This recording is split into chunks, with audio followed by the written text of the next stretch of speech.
Góða gestir, við erum komin í bíósmygl og við ætlum ekki bara að taka eina mynd í dag, heldur ætlum að taka 14. Við ætlum sem sagt að renna yfir Óskarinn og taka svona nokkra góða palladóma á bestu myndir og já, það sem núna einu sinni hét bestu erlendu myndir heitir núna bestu alþjóðlegu myndir, kannski réttar bara því að bestu ekki ensku myndinar. Það eru 10 í bestu mynd og 5 í bestu alþjóðlegu mynd, en ein þeirra að báðum stöðum og þannig að það eru 14 alls. Og við erum komið með 2 góða gesti til þess að ræða þessar myndir og heyra sem það finnst. Það er Gunnar Ragnarsson og Ívar Erik Jómann og byrjum bara á að kynna þá. Ívar, þú lærðir kvikmyndafræði í Prag og kvikmyndagerð í Prag og hvað ertu að gera núna? Blessaður og sæll, takk fyrir að bjóða mér. Já, ég lærði fyrst BA í heimspeki heima, svo tók ég 1 ár í Prag, FAMU, sem heitir APP í kvikmyndaleikstjórn. Svo kom ég heim til Íslands og vann aðeins sem kvikmyndagerð heima, með félögum og svo framvegis ásamt því að vinna á geðdeild, þar til ég fór í mastersnám í kvikmyndaleikstjórn í prógrami sem heitir Kinoes. Og þar lærði ég í 3 mismunandi skólum sem eru í Portugal, þar sem ég er núna, Skotlandi, Edinborg, Napier og í Tallinn í Íslandi. Ég útskrifaðist í Tallinn í Íslandi í júní, júlí og svo kom ég aftur hingað til Portugals, þar sem ég er búinn að vera síðan. En Gunnar, þú er búinn að vera í músík og leiklist og bíódöfum í Mokkan og núna restina. Já. Þetta er það helsta, algjörlega. Já, ég er búinn að, ég er svo sem ágætlega undirbúinn eða þannig maður er búinn að vera að horfa á þessar myndir en alltaf einmitt vera að skrifa dómum þar flestar. Fyrst helmingin fyrri helming ás 2021 hjá Mokkanum og svo færði ég mig yfir á lestina á sitt. En ef við bara dempum okkur í myndinar, en kannski áður en við gerum það, er eitthvað svona sem að ykkur finnst vanta og við byrjum kannski bara á erlendu og tökum svo kannski sama rúntinn með amerísku og bresku. Ívar, eitthvað sem þið fannst vanta í bestu erlendu? Dálítið erfitt að segja. Er einhverjar myndir sem ég er ekki búinn að sjá, sem eru, ég veit ekki, sem eru kannski ekki Óskarsvænar. Memoria eftir Abby Chapton er ég mjög spenntur að sjá. Svo var náttúrulega svekkjandi þannig að dýrið hafi ekki komist inn fyrst hún kom svona nálægt í sko. Ég var mjög hrifinn af henni, það hefði verið mjög gaman og bara sterkt fyrir íslensk bíó ef hún hefði komist inn. En annars er þetta bara 5 myndir og dálítið fjölbreyttar og ég hef séð 4 af þeim. Það væri enda gaman að það myndi kannski fjölga þessum 5 myndir í 10 eins og í bestu mynd sko, bara vegna þess að þetta er gott fyrir myndinar að komast þangað inn og býr til svona sýnileika fyrir þær. Það er líka ein finnsk mynd sem ég er mjög spenntur að sjá, hvað lestarvagn eða lestarhólf, Compartment number 6. En ég hef ekki komist í hana, þannig að ég er ekki með neitt sérstakt kannski sem ég finnst að ætti endilega að vera inni frekar en annað. Ég er með ég veit að kljóðanum 6 er Sýndi Bíóparadís miðjan apríl. Það er akkurat myndin sem ég er mest fyrir að það sé ekki hana sko. Það er alveg mögnum mynd sko. Já, bara stemningin og einmitt bara svona sjá þetta Rússland á 10. áratugnum eða á að giska, það er aldrei ekki fram, en já. En Gunnar, eitthvað sem þú sagnar? Já, ég er svolítið, áhorf mitt á myndunum stýrist bara mjög mikið á hvað er búið að vera í boði á Íslandi. Ég er svona tómstunda áhorfið, þá leita ég kannski frekar bara til sígildu Hollywood eða eitthvað. Og ég er líka búinn að vera að geyma myndir, ég er ekki búinn að sækja neitt ólöglega, þannig að líka með fyrir utan hvað ég er dagfarsprúður þá líka í þeirri vona að ég er að fara að skrifa þær skilurðu. En það er kannski frekar myndir sem ég ekki séð og er spenntur fyrir eins og Ívar nefndi með Memoria og kannski það er náttúrulega líka Petite Maman, eftir Céline Sciamma, en svo veit ég ekki hvort hún hefur kannski líklega ekkert fengið útnefninguna, þetta stýrist náttúrulega líka af því, hún hefur kannski ekkert fengið útnefninguna hjá Frökkunum. Það passar, ég held að sko Titan hefur verið útnefnt fyrir Frakkana, þannig að bæði, bara sem dæmi, Petite Maman og Bergman Island hafa þó ekki fengið inn hjá Frökkunum, sko. Já. Óræði því var að Spánverjarnir sendu ekki Almodóvar þetta skipti, sko. Og gerðu það ekki? Já, ok. Nei, veitu, Ívar, varst þú ekki búinn að sjá þessa sem var send? Nei, ég hef ekki séð Það var einhver annar að segja frá því, ok. Þannig að fórum að sjá hver vann Almodóvar við þetta þar, sko. Já, akkurat. Já, líka þessi að... Titan var náttúrulega flott, sko. Hún svona sérstæð mynd, en ekkert eitthvað endilega betri en þessar sem eru tilnefndar, sko. Nei. Já, kannski bara skellum okkur í það. Byrjum bara í Noregi. Það eru 2 skandinavískar. Frá Noregi er það Verstamanneski heimi, Vestemanneskar, eftir Joachim Trier, sem fjallar ástarsamband, unga konu, svona sem veit ekki alveg hvert hún að fara í lífinu, svona framan af, og gerir á nokkuð löngum tíma og svona ástarhríningur. Og Gunnar, hvað fannst þér þessa Vestemanneskju heimi?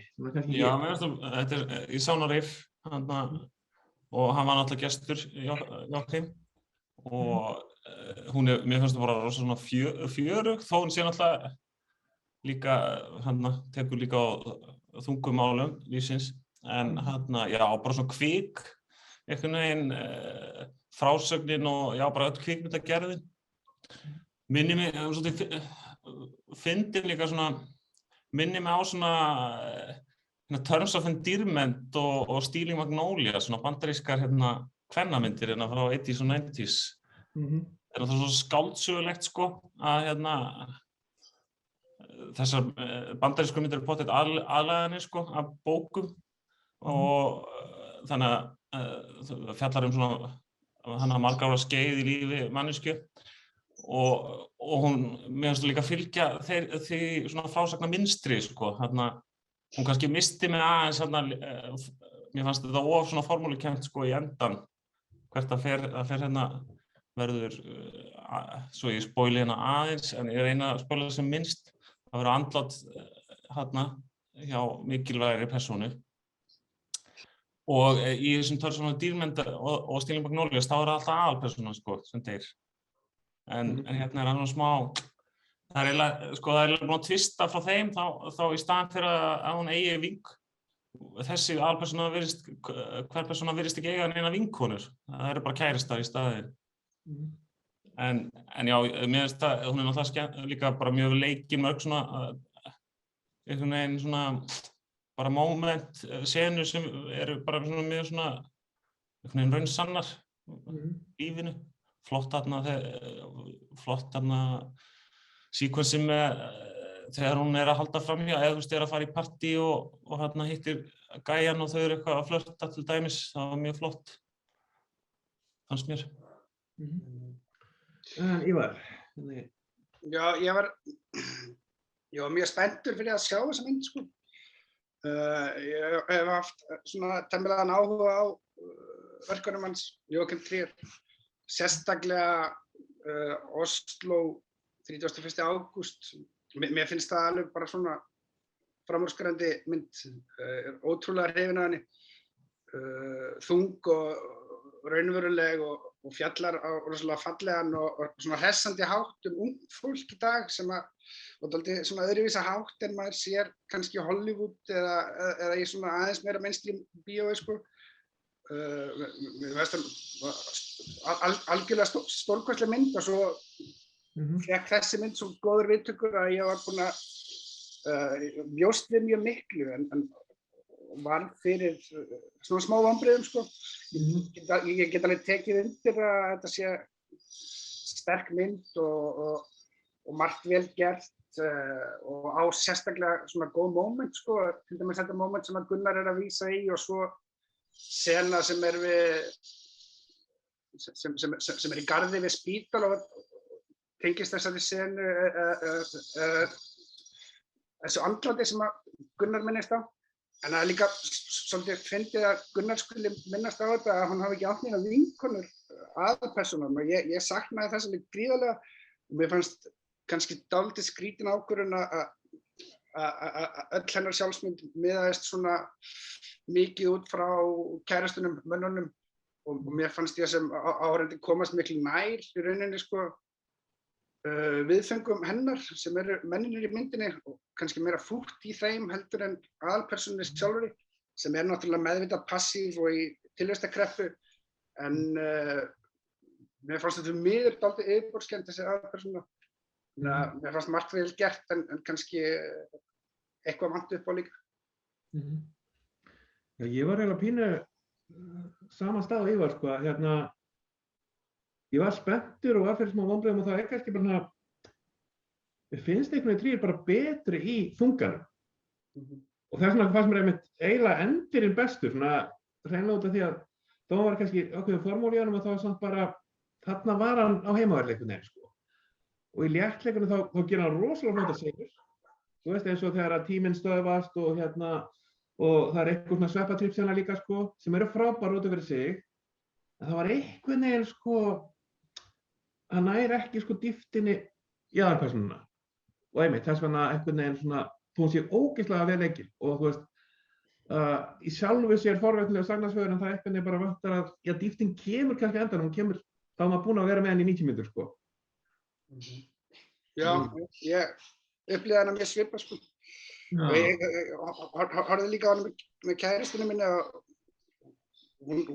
hún var á nákvæmlega sömu buxunum sko, en henni fannst vanta einhvern svona meiri raunveruleika í aðalpersónuna eða eitthvað svona meira sem að gera hana einstaka eða eitthvað svona krydd sko, eða bara aðeins mannlegri. En ég meina þrátt fyrir það verður það ekki tekið af Joachim Trier, þetta mjög öflug velgerð mynd að langmestu leyti og miðan við mynd sem að mér finnst í rauninni vera meistaraverk sko og þú veist, fólk gerir ekki meistaraverk hverju ári eða í hverju mynd sko. En muni kannski eftir að annar kærasti, hann myndasögu höfundur og það eitt sem gerist ég fór eitthvað sá sem teiknar fyrir hann sem var ég í Malmö stutt eftir og ég var platað að kaupa þessar 3. Anni Anka sem sem sagt sko svona sænska drikkfellda bóhemska útgáfan Andrés Önd sko og ljóðelska. Eitthvað Bukowski Andrés Önd eða? Ha? Þetta eitthvað Bukowski Andrés Önd eða? Já, dálítið. Og aðeins bara byrjaði að glugga í það, sænska minn ekkert frábær en lúkar mjög vel sko, hingað til. En já, við bregðum okkur svo til Ítalíu, hönd Guðs, Ívar. Já, hönd Guðs eftir Paolo Sorrentino sem náttúrulega bara svona alþjóðlegt stórstjarna í kvikmyndagerð og sló svona algjörlega í gegn með fegurinni miklu, Grande Bellezza, Great Beauty. Gerði þar áður mynd sem heitir This Must Be the Place í Bandaríkjunum sem mjög góð líka með Sean Penn. Ég hef haft áhuga á þessum leikstjóra líka og þú veist, hann svona sjálfskipaður, einhvers konar arftaki, svona Fellini og skrifar sig sjálfur rosalega mikið inn í ítalska kvikmyndasögu og evrópska kvikmyndahefð með því hvernig hann beitir myndavélinni, hvernig hann fjallar persónur og svona erkitýpur og drauma og svona sögu og hann rosalega fær, ofboðslega fær og hæfileikaríkur leikstjóri. Og sko, það svolítið stutt síðan ég sá þessa mynd, bara í fyrradag. En mér, sko, fyrir mitt leyti þetta hans besta mynd að mínum mati og það var alveg mjög mikið sagt, sko. En ég segi það samt algjörlega út frá bara svona huglægum smekk sko, hún kannski höfðaði mest til mín. Þetta því að mér fannst hún sko kannski lausari við mikilmennsku brjálæði heldur en margar aðeins fyrir myndum. Hann vill svolítið mikið vera snillingur, sem hann kannski að einhverju leyti, en mér finnst það stundum þvælast fyrir fólki sko þegar kvikmyndagerðarmönnum þegar þeirra hæfileikar þegar þeir þurfa að sýna það svona mikið. En mér finnst hann finna einhver rosalega fallegan tón í þessari mynd og hún sjálfsævisöguleg, svona skáldævisöga eða þannig, og ótrúlega góð sem slík. Og það einhvern veginn að fjalla samfélagið og hans uppeldi, mismunandi kynslóðir á 9. áratugnum í Naples og gerir þetta raunina í grunninn á mjög einfaldan hátt. Hann fer í þessi svona grunnatriði í uppeldi unglings, fyrsta ástin, fyrsti dauðinn og svo að velja hvað maður ætlar að vera, en hann gerir það bara ótrúlega fallega, finnst mér, ótrúlega mikil næmni og bara fegurð sko. Þetta frábær mynd.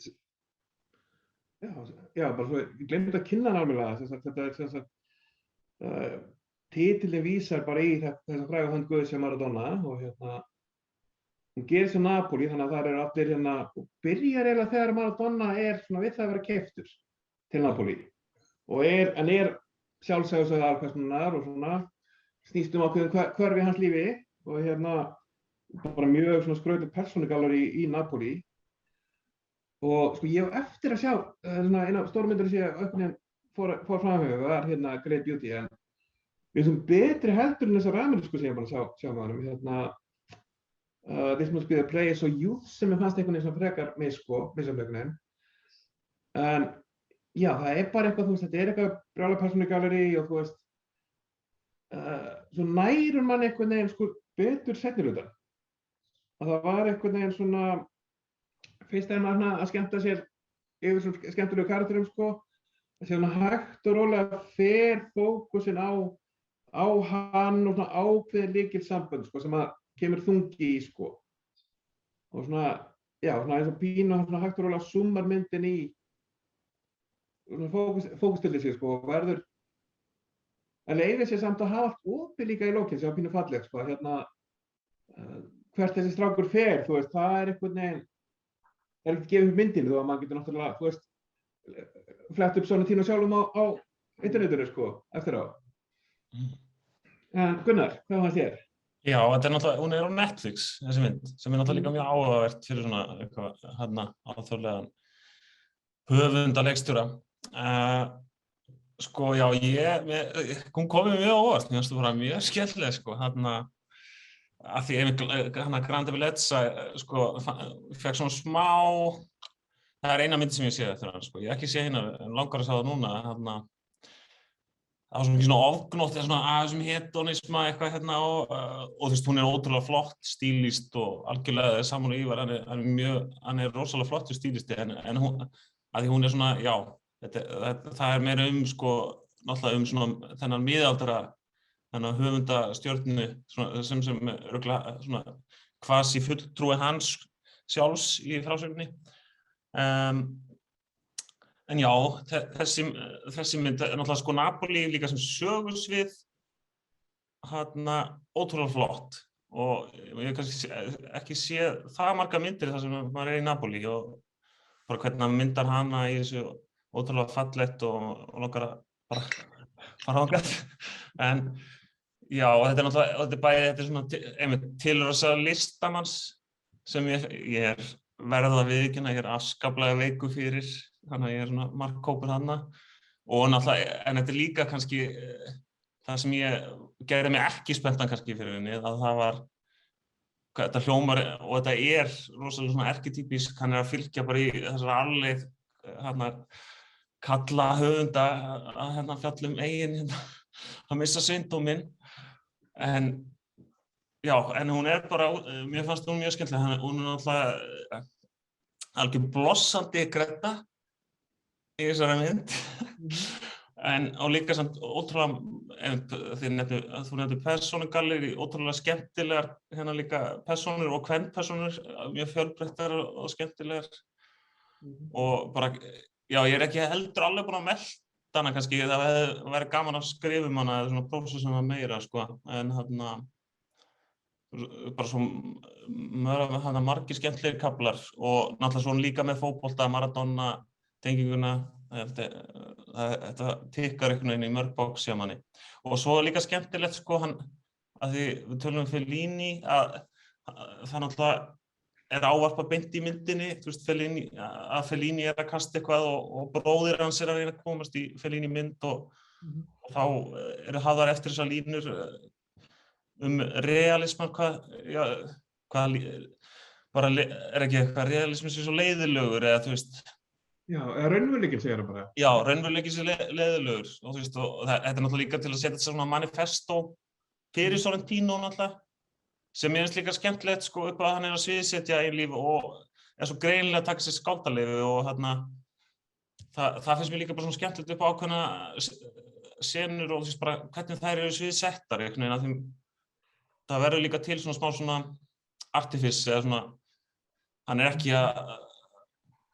já, þú veist, rosalega flott til dæmi senan með honum náttúrulega á spítalanum að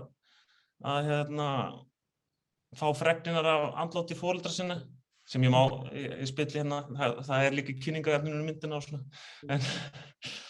en já, það var svona sena sem ég fannst einmitt rosalega flott, hann heldur henni bara víðri, bara samfelldri hérna þegar hann að gráta og einhvern veginn og ég fæ alltaf svona kikk út í því að hann að láta leikarann leika þetta rosalega tilfinningarlega og mér fannst þetta svona skemmtilegt artifice en líka tilfinning á sama tíma í þeirri senu. Ég mynd tek undir með bara, þú veist, maður langaði til Napoli sko og líka til Capri kannski sem kemur hann í örstuttu atriði sko. Ég vil meira þangað, það var eitthvað bara svo skrítið að þú veist bara stekkur upp í eyju og sér einhvern Kagossi sem hvað heitir hann, sem víst frændi þess sem var myrtur, sádi-arabíska blaðamannsins. Já, einmitt. En ef við talum foreldrana, ég bara fatta það núna, ég var til í að sjá sko bara þá forsögu, það vísar aðeins í hana, það gæti verið bara heil mynd sko, þar sem hann fer bara aftur til 1950-60 sko, þetta aukina. Það líka skemmtilegt með þetta sko, með þessa greddu og þetta karlmennsku dæmi og hlutgerðingu kvenna hann líka og að það náttúrulega líka, hann að fjalla þetta með samband sitt við föður sinn, föður hann sem mjög elskulegur, einhvern veginn góður maður og líka elskar konu sína en að halda framhjá á aðra konu eftir á hennar barn, þannig að það þú veist, hvað þetta líka mótandi fyrir unglinginn, alpersónuna. Þannig að mér fannst það allt einhvern veginn að náði til mín sem í mína pælingar sem skallmanns. Líka, það 3 myndir held ég sem eru svona skáldæfisögur á þessum lista, þessi Belfast og Licorice Pizza einhverju leyti og þessi mynd kannski tengja hana líka við Licorice Pizza upp á þetta eða svona representation á ástarsambönd sko sem eru svona grá svæði og þessi mynd fer svo miklu dýpra í það sko heldur en til dæmis Licorice Pizza sko sem einhvern veginn stillir þessu bara upp og gerir ekki neitt við það. Hann svona bara listamaður líka Paolo Sorrentino sem að þorir að fara alla leið sko, bara hugrakkur sko, en laus við, í þessari mynd sérstaklega laus við stæla. Þetta alveg, já, alveg bara frábær mynd, situr mjög í mig sko. Og náttúrulega Sveindómsmissirinn náttúrulega one for the ages sko. Já, rosaleg sena sko. Klikkuð sko. Ótrúlega góð. En já, kannski við tökum það 3 myndir sem það heldur myndir sem eina myndir sem þið voru hvorugur búin að sjá. Ég náði, þann erfitt að ná henni, sem sagt, Luhana Jakubs í kennslustofunni.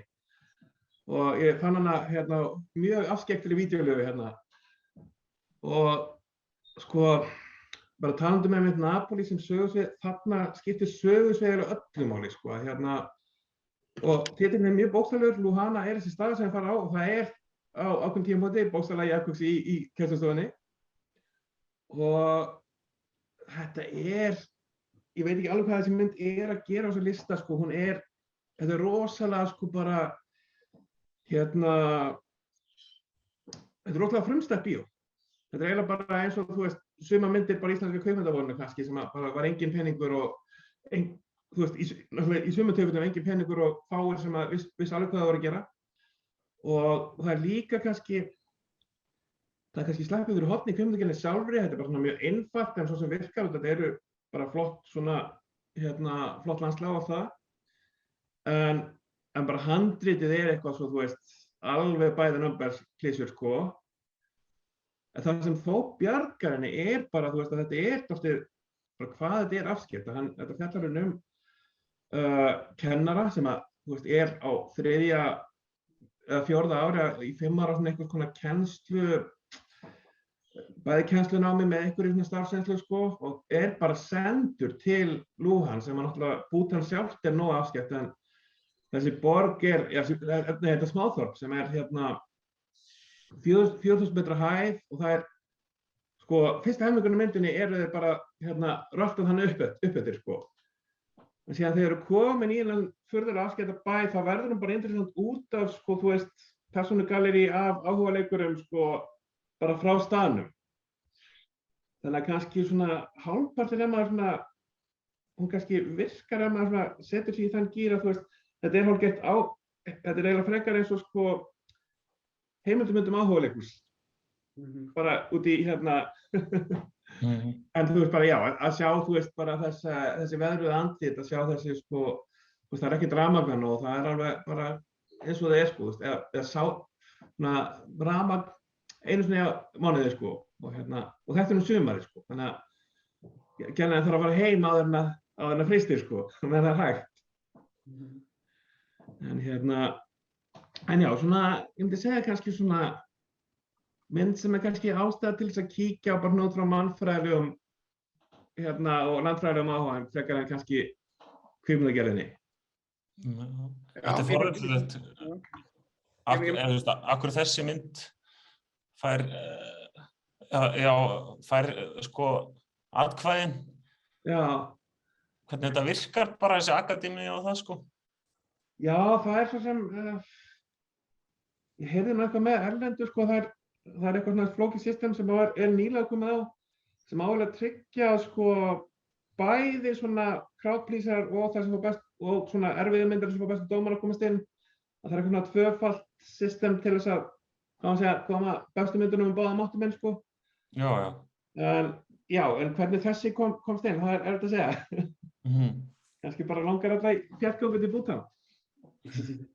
Mjög forvitin að sjá þessa mynd. Ég sá líka hann frumsýnd 2019 á svona ekkert það stórum kvikmyndahátíðum og svo hefur hann greinilega einhvern veginn unnið sig hægt og rólega alveg upp. Þeir víst reyndu að senda hana árað undan og einhvern veginn, það var eitthvað tækniatriði þannig að það klikkaði eitthvað og já, en komst ég núna einhvern veginn, sko. En já, þá var það danska myndin, hann er 2 skandinavískar sem eru, og það er Flucht, sem er, sko, þetta er svona teiknimynd en samt með leiknum atriðum, bara svipað og Waltz with Bashir og nokkra fleiri,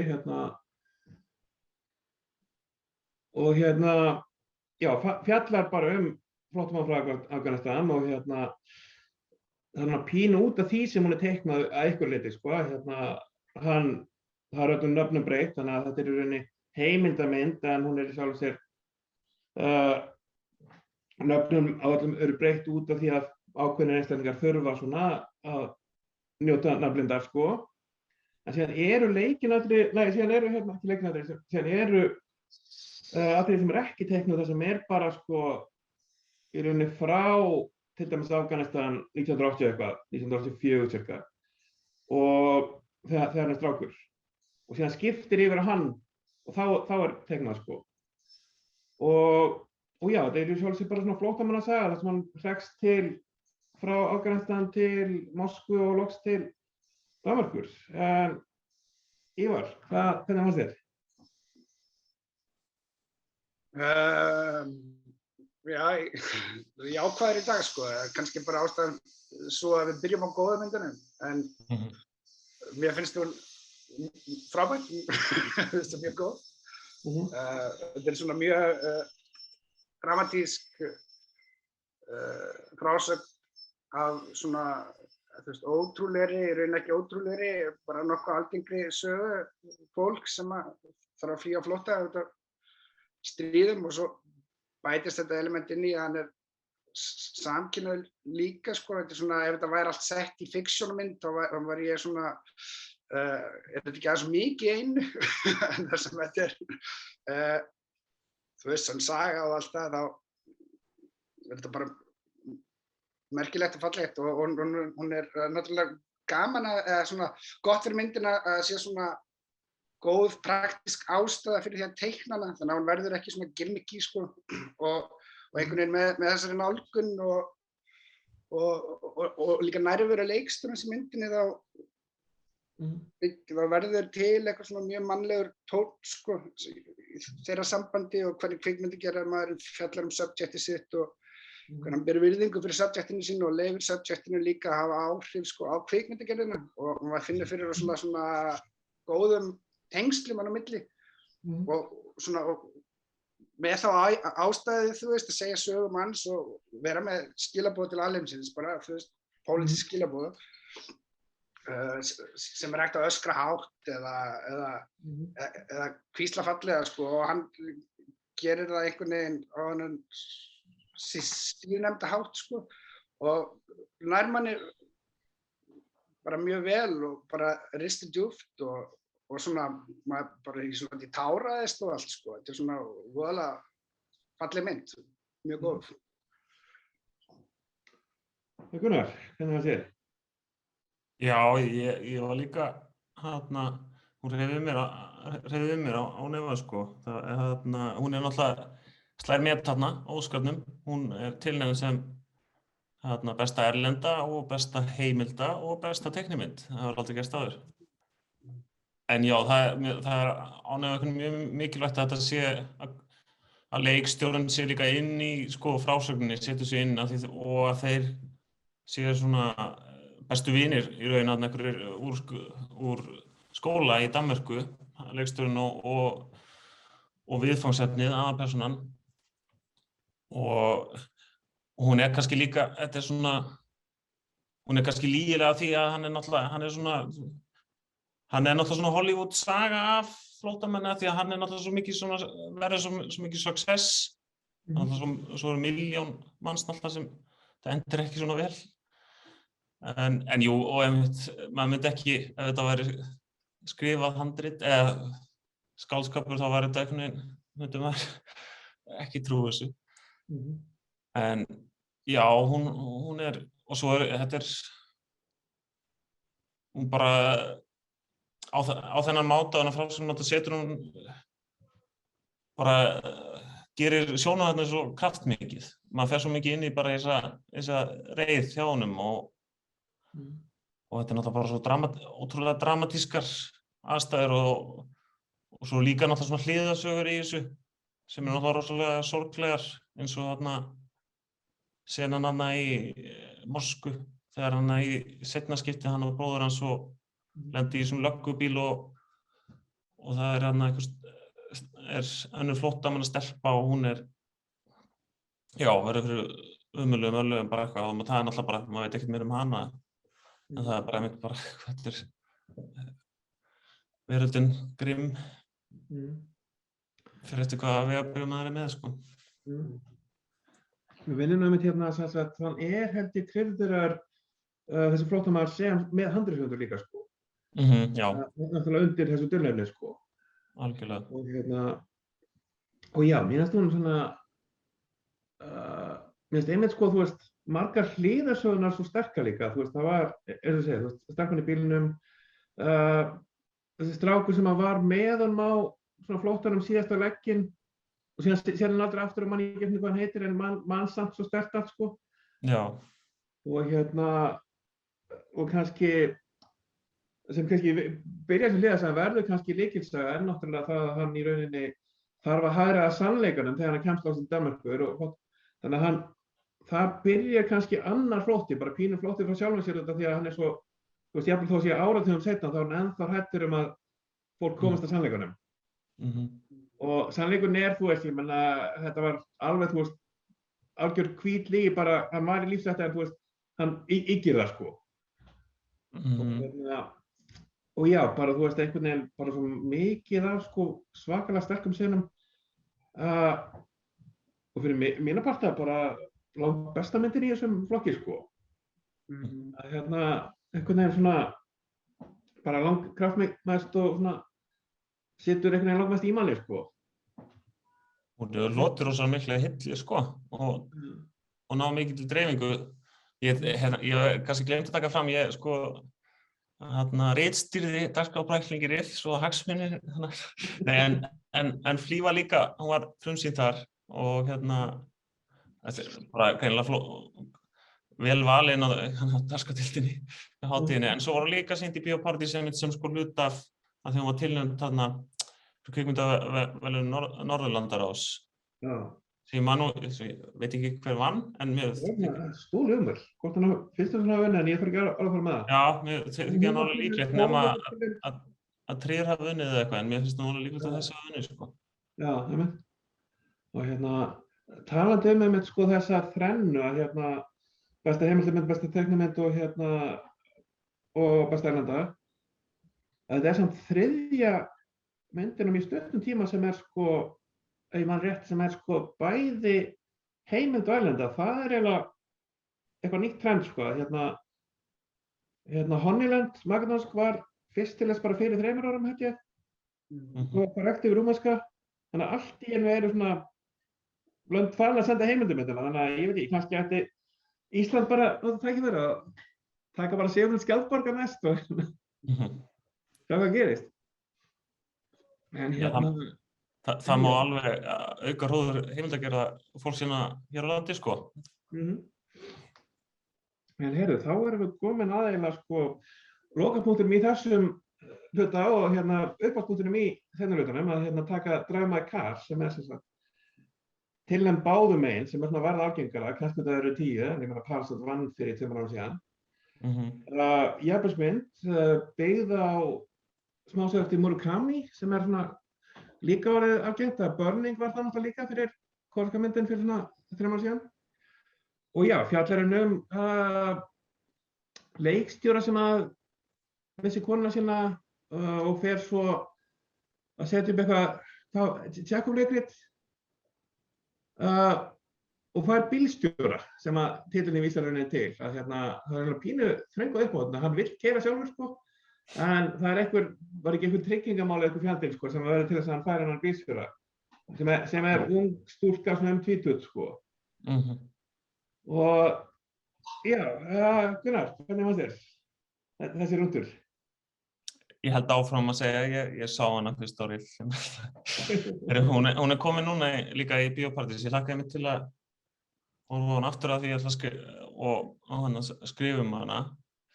En ég var einmitt bara rosalega hrifinn af henni þá og hún náttúrulega búin að, eftir það, búin að fara algjör á sigurgöngu. Það var ekkert endilega í korta þá, sko, hvað hún næði mikilli hilli. En jú, hún náttúrulega líka, hún 3 tímar og náttúrulega mjög töff þegar titlarnir koma eftir 45 mínútur. Þannig að það var bara svona forsaga búin. En það má líka segja kannski upp á íslenska tengingu, kannski plotti sjálft svona grunnþættir þess eru kannski svolítið líkir hvítum degi. Þannig upp á þetta svona, já, finnst ykkur það ekki, að það sé aðalpersóna Karl og kemst að framhjáhaldi konu sinnar eftir hún látin. En svo náttúrulega einmitt svo skemmtilegt að hann leikstjóri og að setja upp Tjekhov í Hiroshima og á hennar mjög sérstaka þátt, þennan multi-fjöltungu uppsetning. Já. Og ég sá angi söguna höfða líka mjög mikið til mín. Ég elska svona leikhús í bíói. Mér finnst það ógeðslega skemmtilegt og þegar hann að læra línurnar í bílnum Já, og mér svona heilt yfir einmitt bara takturinn í þessu mjög skemmtilegt og kvikmyndatakan. Ég horfði á hérna 5 klukkutíma myndin hans núna bara fyrir stuttu síðan Happy Hour sem hann gerði og mér finnst ótrúlegt einhvern veginn að þessi gæi, sami gæi sem gerir þá mynd sko sé einmitt bara tilnefndur sem besti leikstjóri á Óskar núna. Þetta eitthvað svolítið ævintýraleg ferð með að hvað hún svona en ég held að mikið með það að segja líka kannski svona sko stefnumót kvikmyndagerðarmannsins við sko efniviðinn sem Murakami sagan. Hann alltaf það gefur þessu kannski einmitt líka svona svolítið góða svona gera hann svona aðgengilega. Mér finnst hún ekkert svona fullkominn. Það var kannski þetta bílstjóra dæmi sem mér fannst svona svolítið svona smá svona allavega svona kannski endan svona smá svona svona nýt svolítið svona eitthvað við það samband eða svona bara svona sem svona frásögn vera svolítið eitthvað mata með ykkur en að því sögðu finnst mér þetta við fyrst áhugað fannst mér þetta alveg frábæra mynd sko. En Ívar? Já, sko ég hef reynt að tala við þessa mynd við margt fólk. Ég er voðalega erfitt með að tala um hana. Ég veit ekki alveg af hverju það er. Mér finnst hún sko alveg ótrúlega góð. Mér finnst þetta bara besta mynd sem ég sé, bara mjög lengi sko. Fyrir mitt leyti er þetta besta myndin, mín uppáhaldsmynd sko, af öllum þessum tilnefndu myndum. Bara svona einstaka sinnum þegar maður er í einhverju ákveðnu skapi og setur á mynd og dáleiðist gjörsamlega og er heillaður og svo bara svona þegar svo verður maður einhvern veginn alveg rotaður sko eftir að myndin klárast. Ég veit ekki alveg nákvæmlega af hverju. Það er einhver svona sérstakur galdur í þessari mynd sem að hreif mig alveg svakalega sko. Hún situr alveg rosalega í mér sko. Þetta er svona hljómar svona naív pínu að segja þetta en maður klárar myndina og maður er svona já, lífið er svona skilurðu, maður hugsa það maður fær þá tilfinningu og það er svona mjög fá listaverk sem maður geta haft þannig áhrif á mann og maður veit ekki alveg hverju og maður langar bara að þegja sko og kannski fara í göngutúr og svona melta þetta sko en hún hafði svona áhrif á mig sko, mér finnst þetta stórkostleg mynd, alveg bara, ég get ekki mælt nægilega mikið með henni sko. Já, núna þarf ég að vera fúll á móti sko. Ég er svona alveg, sko mér finnst hún, það er 90 myndana inn í þessum 3 tímum sem er fín sko. En ég var alveg sko að drepast úr leiðindum og tilgangsleiðis sko fyrstu 45 myndina fram að kreditlistanum. Þegar hann er að sko bara aðalpersónan var ekki á mér sko, það var kannski vandinn að sko í sjálfu sér þessi stelpa sem er að keyra bílinn og sú saga sko og þegar þau eru saman, það var að virka. Þar er eitthvað að gera sko og það er alveg frábær 90 mynd þar sko sem er þetta að klippa einhvern veginn, ég vil vera með þess að fljótlegt að klippa það sko, þú veist, bara þessar 90 myndir út sko. En síðan fannst mér mjög interessant sko með leikhúsið að þetta var þetta fjölþjóðlega, mér fannst það bara ekki einhvern veginn bara vera nógu vel gert sko. Og já, einhvern veginn bara, þú veist, já, það er pathos í þessu sko, í þessari sögu, þessari stelpu sem er kannski svona pínu svona nær einhverju dýpt í karakter leikstjórans. En þegar leikstjórinn er bara einnarúnda sko, þú veist, bara sem betur fékk hann bílstjóri seinni hluta sko, það var svona einhvern veginn. Og ég er svona forvitin kannski að komast í þessa smásögu Murakami sko, já, hvað af henni er í myndinni sko, hvernig hún var svona löng. En ef við myndum að setja í sér sko, þá Burning sem að líka mynd eftir Murakami smásögu, það var mynd sem sat rótt í mér. Ég man að ég skrifaði svona frekar jákvæða dómana en var svona pínu að nitpika sko, bara rétt á eftir. En síðan bara, þú veist, einhvern veginn stækkar hún í manni sko, þegar á leið sko. Það var eitthvað bara situr alveg eftir sko, árum seinna sko. Sko ég hef lesið þessa smásögu eftir Murakami en ég las hana bara fyrir langa löngu þegar hún kom út. og þetta smásaga, sko. Þannig að, þú veist, hann náttúrulega fer rosalega frjálslega með efnið og setur mikið af sjálfum sér og öðru stöffi í hana, sko.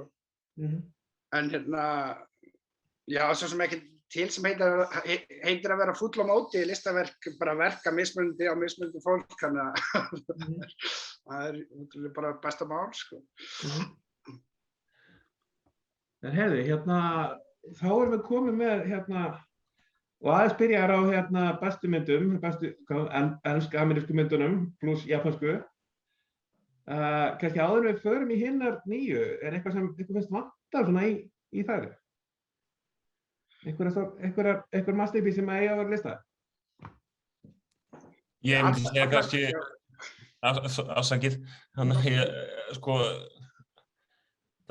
helsta myndin sem við dettur í hug, sem ég hafði mest gaman af, Annette, söngleikurinn, Myrkrar messan, Annette, sem svo sérstakur, en það náttúrulega engan veginn ykkur Óskarsmynd, sko, þannig að, en bara þegar ég var að kíkja yfir árið dómana sem ég hafði skrifað, þá var það kannski, þá var það hún sem satt, sko, í mér. Mælum henni, Leos Carax, náttúrulega, leikstýrði henni. Sko, mér finnst bara vanta Flea og Hönd Guðs. Miklu betri en sumar-amerísku myndirnar á þessum lista, sko. Það er alltaf ekki fyndið að hleypa svona einni útlenskri myndin á lista sinn, sko, sem auðvitað gott málið, það gerist ekki áður, en þetta er samt útrúlega spes, hvernig svona hugsunin á bak við þetta, af hverju sumar-erlenda myndir komast hann inn, sko, menn það eru náttúrulega, sko, 7 kannski 6 ekkert spes ameríska myndir á lista yfir bestu myndi í heimi, þú veist, það maður botnar ekkert í þessu, sko.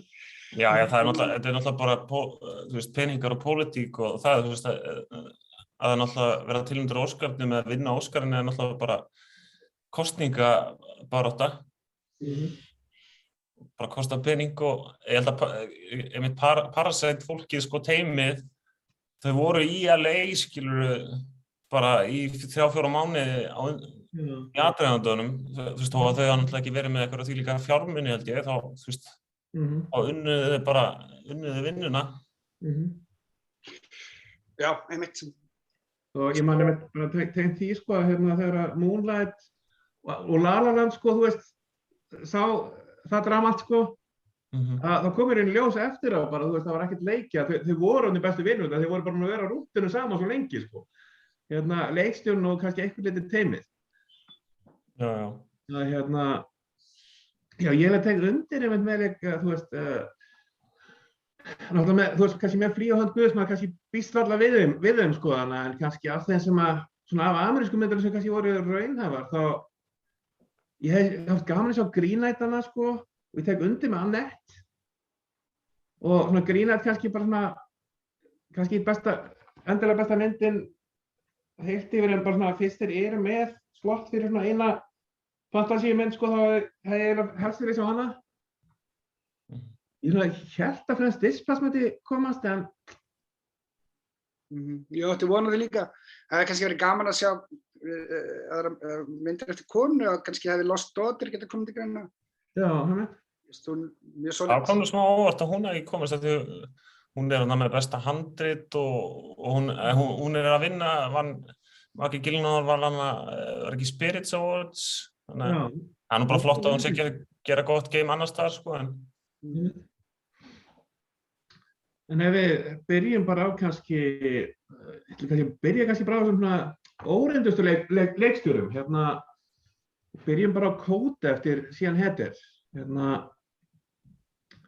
sem er sem sagt, það er eiginlega best að útskýra nafnið með því að útskýra þessa skammstöfun, Children of Deaf Adults, ég veit ekki hvort það er einhver álíka skammstöfun á íslensku, en þess að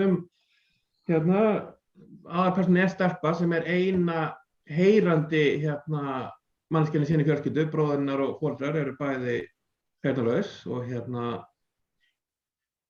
svona kannski bara hún þarf að vakna fyrir allar raddir til að vinna með og vera kannski eyru þeirra feðga á bátnum, pluss það náttúrulega bara að vera vinna fisk, þetta er svona, þau eru einhverju gera út einhvern lítinn bát fjölskyldan og en svo hérna hún með þessa drauma að fara í söngnám. Hún þannig sem sagt bara lokaári í high school sko. En vandinn að þau þurfa hana sem túlk, þannig að það pínu dilemma þannig fyrir stelpuna. Gunnar, hvernig að þér? Já, ég náði ekki þessari. Þetta sko eina fyrir utan á bútansku. Það eina myndin sem hefur ekki verið sýnd á Íslandi. Já, þannig að ég held og mitt Bíóparadís þá held ég á nú mikið heiður í að allar þessar myndir hafa verið sýndar sem mér finnst merkilegt að það var svona 15 sko. En Ívar, hvernig náðu þú henni? Já, ég sá hana. Ég var alveg svona, ég hafði ekki heyrt þessa myndir fyrir að vorum að fara yfir hennar lista. Og ég var svona dálítið áhugasamur að sjá þessa mynd út þessum titli sko. Ég þekki mjög vel strák sem að kærasti systur minnar sem alveg upp að heyrnarlausu fólki sko, og ég var oft pælt í því hvernig það hefur áhrif á hann sko, þannig að ég held að það var eitthvað í efninu sem að höfðaði til mín, en þetta kannski skrítið þessi mynd sé tilnefnd til Óskars. Þetta svona mjög venjuleg coming of age, svona Sundance, indie heimur, einhver. Hún sló í gegn á Sundance, eða vann hún kannski eða? Já, hún var alltaf stóra myndinu, mjög Já, hún var eitthvað seld allavega, hún landaði einhverjum stórum svona samningum eftir Sundance. Sko, ég ekkert búinn að fletta henni upp, sko, en mér bara sjást á henni að hún sé Sundance mynd. Sundance promoterar svona ákveðna tegunda myndum sem mér finnast oft mjög leiðilegar, sko. Dálítið svona indie hitrar af lager, sko, finnst mér, og mér þessi mynd rosalega formúlíkennd og fyrirsjáanleg og bara ekkert spes, sko, og ekki fara djúpt í subjectið, sko. Mér fannst foreldrar hennar geta verið hvaða bara svona jaðar minnihlutahópur sem sko. Mér finnst ekkert sérstakt koma út frá því, ekkert í forminu sérstaklega, sko, eða viðfangsefninu. En ég segi þetta samt sem, þú veist, hún orðin, 32 ára orðin svona svolítið kaldur og gamall og leiðilegur. Ef ég sé hana kannski 14 eða 15, þá hefði kannski náð til mín, sko, svona á einhverjum tilfinningalegum nótum, því að hún svolítið í þess að kreista fram tilfinningar með svona væmnum momentum og svona, sko. Allt í lagi með hana, en bara ég engan veginn markhópurinn fyrir þessa mynd. Já, ég hugsa þess að þetta í grunninn bara klassísk unglingamynd og svona plottið þannig. Hún hefur kannski, það sem kemur náttúrulega þangað á Óskarinn er að hún hefur svona smá húk, sko, að það eitthvað óvænt við hana, það þetta heyrnarleysi og foreldrana, og mér fannst henni bara mjög fín sem unglingamind, skilur, þú veist, bara, og sem ég finnst bara, almennt bara unglingamyndir margar hefðu mátt koma sumar, sko, og sumar kannski frekar en þessi, en mér fannst þess alveg, sko, sammálaði hefði kannski verið að kafa dýpri í það, en að sumarliti í þetta ástand, en að sumarliti var kannski bara gott að gera ekki. Já, ég reyndar að hugsa það líka, lætist að mér, ég var að pæla í henni gær að kannski það hollt líka að sé ekki verið að kafa henni dýpra og þeir fái bara svona frekar venjulegt svona venjulega birtingamynd bara eins og venjulegt fólk, sko, sem allir sko, sem kannski bara ákvörðun sem góð, sko, ég kannski nátt fyrir mig líka með það sem ég var að segja, en það bara mjög góða punktur. Og sko, pappinn mjög, foreldrarnir og kannski sérstaklega pappinn, náttúrulega Marley Martin svona stjarnan í myndinni, sko, sem leikur mömmuna. Pappinn var svona bara svo fyndinn karakter, sko, áeiginlega bara eitt besta mómentið í bara öllum þessum myndum, sko, þegar sko, þú veist, myndin eina mómentið þar sem að heyrnarleysi sýnt, sko. Að þú veist, það skrúað fyrir bara á miðjum tónleikum, þá var skrúað fyrir hljóðið. Og sjáum bara hann einhvern veginn pínu týndan en svona reyna að skynja músík bara í gegnum öll andlitin í kringu sig, sko. Sem var alltaf skemmtilegt. Já, það tvö góða moment í þessari mynd. Þetta moment með að stendra uppbyggingin aðeins svolítið pirrandi því að það fór svo mikil orka í að sýna sko fyrst sko objektíft hvað hann var frústreraður og hvað hann leittist. En þegar þessi skipting kom sko í hans sjónarhorn, þá var það áhrifaríkt og svo var líka áhrifarík sena þegar hann vill sko heyra hana syngja með því að snerta raddböndin sko, það var fallegt moment. Líka kannski pínu þegar á líður verður svona samt sko þessi togstreita það sem foreldrarnir eru vissulítið orðnir börnin og það þeir bara eru svo hræddir að missa þetta og hún svona þeirra túlkur, þeirra tenging við sko við svo margt. Að allt í einu þurfa þau kannski pínu, þau finna að þau verða miklu heyrnarlausari þegar hún fer. Það er svona, maður er svona einstökunum sé þetta kannski ekki nákvæmlega þennan átt en svona þegar að einhverjum ástæðum foreldrarnir verða settir í svona berskjaldaða hlutverki sko og verða sá sem kannski þarf á barninu að halda en ekki öfugt. Að hún gerir það kannski forvitnilega. Og já, náttúrulega önnur myndin kannski heyrnarleysi röð sem að tilnefnd. Sound of Metal, hún var frábær. Sound of Metal, frábær mynd. Já, og ég mani með ég heyrði fyrst kóta sko þegar ég var eitthvað svona gramsa eftir Sound of Metal og sem sagt Guðni sem leikur sko svona mentorinn í Sound of Metal, hann kóta það. Og þannig að maður komst einmitt alveg inn í bara þann hugarheim pínu bara að því að gramsa í viðtölum við kallinn og svona sem að í manglarinn með sko, hann svona pínu fer yfir sko bara sögu Hollywood út frá heyrnarleysi sko. Það svona skemmtilega náð. Já, það nú verið að tala um að þessi, ég held að það sé þá væntanlega pabbinn, ekki í þessari mynd, það verið að tala um að hann eigi að taka aukahlutverkið. Já, leikari aukahlutverkið. Náttúrulega líklega þar sko. En Já, holdt fyrir mig að heyra þig tala um þessa mynd, ég kannski aðeins kaldur sko. Það tala í það til. Já, þetta bara texti og svo ræðum við hann og þú veist og reynum að komast að einhvers konar niðurstöðu sem skiptir náttúrulega engu máli heldur sko. Þetta bara bíó. Þeir svona spáðum, þeir að taka saman hvaða unglingamyndir hafa komið sko. Náttúrulega Juno, Rebel of the Cause náttúrulega unglingamynd, hún var tilnefnd kannski ekki mikið meira sko, þú veist. Little Miss Sunshine var alveg að kalla hana unglingamynd að vissu leyti. Jú, þetta. Já, það ekki margar. En heyrðu, ef við bregðum okkur til King Richard. Tennismynd, Ívar, þú náður að sjá hana, ekki?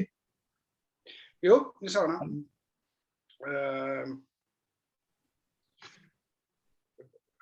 Önnur svona Hollywood, mikil Hollywoodmynd. Fjallar Williams systurnar eða pappa þeirra, Richard sem að verðist gera þeirra tennissnillingum. Will Smith leikur hann að pappa ágætlega. Já, bara fín mynd sko, kannski svona svipuð með einhverju leyti og þessi mynd sem við vorum að tala um áður, Kóta, þetta svona verksmiðjuframleiðsla en samt í hjarta sko. Þú veist, hún hittir alveg fínan tón sko. Og bara svona mynd með skilaboð, sósíal skilaboð sem eru náttúrulega mikilvæg. Þannig hún bara ágæt sko og tæmilega vel gerð, vel skotin, tók svolítið eftir því að flettið upp og hvað heitir hann, tökumaðurinn hans Paul Thomas Anderson sem var með honum alveg fram að Inherent Vice og skaut There Will Be Blood. Þannig að það svona margt fagmannlega gert. Will Smith hann svona rosa mikið að leika sko. Hann ætlar að leika rosa vel og svona mikið sko. Og maður var svolítið lengi að komast fram hjá þeim svona performance inn í söguna en þegar að ég svona komst inn í söguna þá bara var þetta fín, við erum alltaf löng, 2 klukkutímar og 40 mínútur eða eitthvað, það var hægt að segja miklu styttri tíma, en fékk mig alveg til að hugsa hitt og þetta, hvað efni við var þar bara svona að vera foreldri, svona flókið hlutverk, velja hvað er rétt og rangt og fá samfélagið á móti sér og fara eftir eigin sannfæringu og svo framvegis sko. svona ágætis stúdía það, sko. En þú, sást þú hana líka, Ásgeir? Ef ég má skjóta inn í, þetta er nú svolítið svona megin einkenni þessi lengd á þessum myndum, þá þarf eiginlega að taka smá intervention á hana verksmiðjuna, sko. 2,30, þetta má ekki vera standard, sko. Þetta náttúrulega, kannski þetta bara áhrif á sjónvarpinu, menn eru þannig að það er meira vandamál í sjónvarpinu, þú veist, þar eru menn, bara þessi sjónvarpsþættir eru, jafnvel þeir betri, eru oft allt og langir. Og mér finnst eiginlega, sjálfur sér bíómyndir kannski ber þetta betur, þú veist, 2,5 tíma ef þú ekki 8 tímar. En já, þetta er eitthvað trend, þetta er eiginlega minna í, sko, þetta er búið að snúast við, það var í gamla daga, það voru, sko, þú veist, Evrópubúar og Asíubúar voru kannski að gera einhverja, sko, 30-40 tíma myndir og núna eru þeir komin í 90 myndina, sko, meira. Þá hafði það einhverja vikt líka myndir voru langar. Já, heimil. Þetta var bara standard. Já, ég eiginlega, þú varst ekki með að sjá þessa Gunnar, eða? Nei, það voru svona fordóma mínir, sko, sá hana trailer og þetta er Will Smith, mjög Will Smith-legt, en sko ekki að ég fíla hann alveg, en bara, þú veist, bara, þetta er sagan alltaf tekja kvenna, einhverju bestu íþróttakvenna og þá var bara snýst allt Will Smith. Það voru svona fordóma mínir, ég var alveg til að sjá hana, ég veit í undirbúningi hana fyrir hana þátt, en ég bara náði ekki, en mér fannst þetta svo sláandi eitthvað. Láta allt náðastu kallmannin. Og hvernig birtist það ykkur? Var það eitthvað sem var pirrandi eða? Ég myndi eiginlega segja þetta, ég myndi bara taka undir nánast allt sem Ívar sagði, sko. Ég var bara mjög svipar línu, þetta er pínu verksmiðjuframleiðsla, alveg með hjarta, sko. En einmitt þetta, sko, þú veist, 2 stærstu íþróttasöfnur heims, sko, þú veist, með fókusin á pabbann. Það er kannski truflaðum bara, þú veist, þegar ég mæti bíó, skilurðu. Og svona, í sjálfu sem fannst mér kannski mamman mest interessant persónan, sko. En hún er miklu meira til hliðar, sko. En það var svona kannski, einhver leyti var kannski, sko, mitt ferðalagi gegnum myndina var svona að ná ákveðinni sátt við það, þó ég sé ennþá pínu að spyrja spurningu það, sko. En samt ákveðinni sátt við það, þú veist, þetta er samt að vissu leyti interessant, sko, þú veist, að setja, þú veist, pappan sem þú getur tekið, þú veist, bara helst stærðarveldi, en þú getur líka tekið bara, þetta er allt annar vinkill inn á ákveðna sögu eftir að þú hefði búist við fyrirfram, einhvern veginn. Að taka, sko, þú veist, pappa stærstu íþróttastefnuna og þú veist, hvað þýðir það, þetta líka kannski, sko, það sem var sterkt í þessu var kannski, sko, þetta er svo rosalega mikið, verður svo rosalega mikið kannski hans saga, sem sagt sagan mann sem er að reyna að uppfylla draumann í gegnum stelpunar, gegnum börnum. Og það verður svona, þú veist, þannig að það verður svona kannski vissulega þráhyggjukenndur og vafasamur bara gegnum það, sko. En jú, þetta gengur upp, en ef þetta ekki gengur upp, þá, ég meina, þar væru þær þá, þú veist, þannig að þetta verður svona... Þær eru líka að framleiða myndina, Serena og Venus. Já, og það náttúrulega alltaf... Það náttúrulega líka alveg máli, en þetta var bara einmitt svona trailerinn og svo leiðis. Og þetta er líka náttúrulega svolítið klassískt með, sko, íþróttu afreksfólk. Þessi foreldra ímynd og þessi föður ímynd. Þannig að þetta er alveg áhugavert, sko. Já, svona margt sem að ég er alltaf æðið fótbolta, bróðir minn er fótboltamaður og maður hefur áhuga í íþróttum og maður hefur séð svona þessi týpur oft, sko, svona pappana sem ætla að gera börnin sína atvinnumönnum, sko. Við veist þetta oft svona áhugaverðar týpur og pappi David Beckham var svona, þú veist, og kannski tala pappa Messi og pappa Neymars og fleiri, sko, en þetta er svona, ég hef aldrei séð fjalla þessa týpu í kvikmynda áður, sko, þannig að mér fannst það reynda svolítið skemmtilegt, sko. Og hann býr nánast til eitthvað svona költ, sko, og maður svona skiptist á því að vera sammálanum og ósammála, sko. Þannig að það er alveg svona eitthvað fúkt í þessu þrátt fyrir hvað þetta er svona mikil verksmiðjuframleiðsla í raun, sko. En ég hefði haft mjög mikinn áhuga á því að sjá handritið fara aðeins dýpra í svona Kain og Abel, öfund á milli systrana, sko. Mér finnst það, út af því að hann velur Venu, sko, með eitthvað plan fyrir Seríuna? Já, einmitt, og það svona í það aðeins öfund, sko. En mér finnst það líka bara áhugavert stöff sem að myndin fer ekki dýpri og hún 3 tímar, þannig að hún hafði alveg pláss fyrir það, sko. En tók ákvörðun að gera það ekki kannski út af því að þær eru framleiðendur, skilur, og kannski svona, þú veist, það einhver pólitík í þessu líka, sko. En já, hún komið bara óvart, þú veist, ég hef aldrei horft á þessa mynd, held ég, nema ef þú hefði beðið mig að koma hérna þátt, sko. En ég er samt alveg fegin að hafa horft á hana. Með íþróttaforeldrana, sko, þetta er kannski eldra þeim í Bandaríkjunum, en eins og þetta heima á Akureyri þegar ég var strákur, sko, þú veist, foreldrarnir voru ekkert að koma á leiki eða æfingar og við vorum bara ekkert að beðið að gera það. Já. Þetta er öðru sem okkar kynslu og okkar. Foreldrar í stúkunum, við bara, þú veist, auðmikið hanna, eiga svona foreldrar sem skipta sér að. Við erum 89 módel, okkar 89 og 90 módel komst á HM, sko, þannig að við þekkjum þetta vel, sko. Já, ok. Voru það foreldrarnir sem komu á HM? Það er bara... Ég er bara þessi kúltúr. Það er bara að gera, sko, núna, íslenska stórmynd pappa Gylfa, Arons og Hannesar og þeir andra. Já, það er saga þarna. Já, það er vissulega saga þarna. Ég spilaði með Gylfa, sko. Það er margt sameiginlegt, sko. En sko, og svo líka bara maður hefur áhuga á íþróttaheimi og mjög gaman, sko, að hún brýtur niður svolítið svona þennan, sko, ameríska draum eða bara svona eiginlega alþjóðlega draum að hæfileikar í íþróttum geti komið fólki langt, sko, bara á hæfileikunum, en sem er náttúrulega ekki rétt, sko. Þú veist, þú þarft penning og þú þarft agent og þú þarft, sko, fólk til að kaupa þig upp stigann, sko.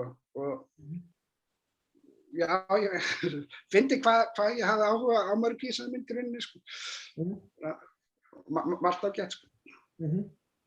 Heyrðu, þá ætlum við að kíkja á Don't Look Up sem var eiginlega fyrsta myndin sem var tekin fyrir í þessum þætti. Það byrjaði upp á árs og já, fjallar bara hreinlega að menn komast að því að það er loftið sem er að fara að landa jörðinni, en og svona vísindamenn sem komast að því í aðalhlutverki, en síðan kemur ljósa forsetinn sem er svona pínu Trump-týpa sem er verið síðleikur að og fleiri eru skeptískir og þetta verður svona pínu einmitt kannski táksaði fyrir, kannski augljósa táksaðan er fyrir bara það sem að afneita loftslagshamförum, en þú veist það er svo sem maður átt að sjá fleiri út úr þessu líka. Þannig að Gunnar, var kannski eitthvað annars að sagt út úr þessu líka? Allegórian eitthvað, já. Nei, ég tók henni bara þessu leveli og fyrir nútímann, þú veist, bara eitthvað. Já, þessi mynd aldeilis, hún er svona, það eru skiptarskoðanir, en það fyndi hvað hún er sko hötuð bara, hún er rökkuð niður á krítíkunum í Bandaríkjunum, sem við svona svolítið fyndi hvað það er öfgakennt. En mér fannst hún svona alveg byrja að vera fyndin, framan af, en ég veit allt og löng og mér finnst líka svolítið erfitt að satírisera bara þetta Trump og bara daginn í dag, eins og Borat-myndin í fyrra, eða hvenær það var, eða 2020, og þú veist, Borat virkaði miklu síður en fyrir 15 ára, þá var verið að spá eða þú veist, verið að uppljóstra eitthvað skilur.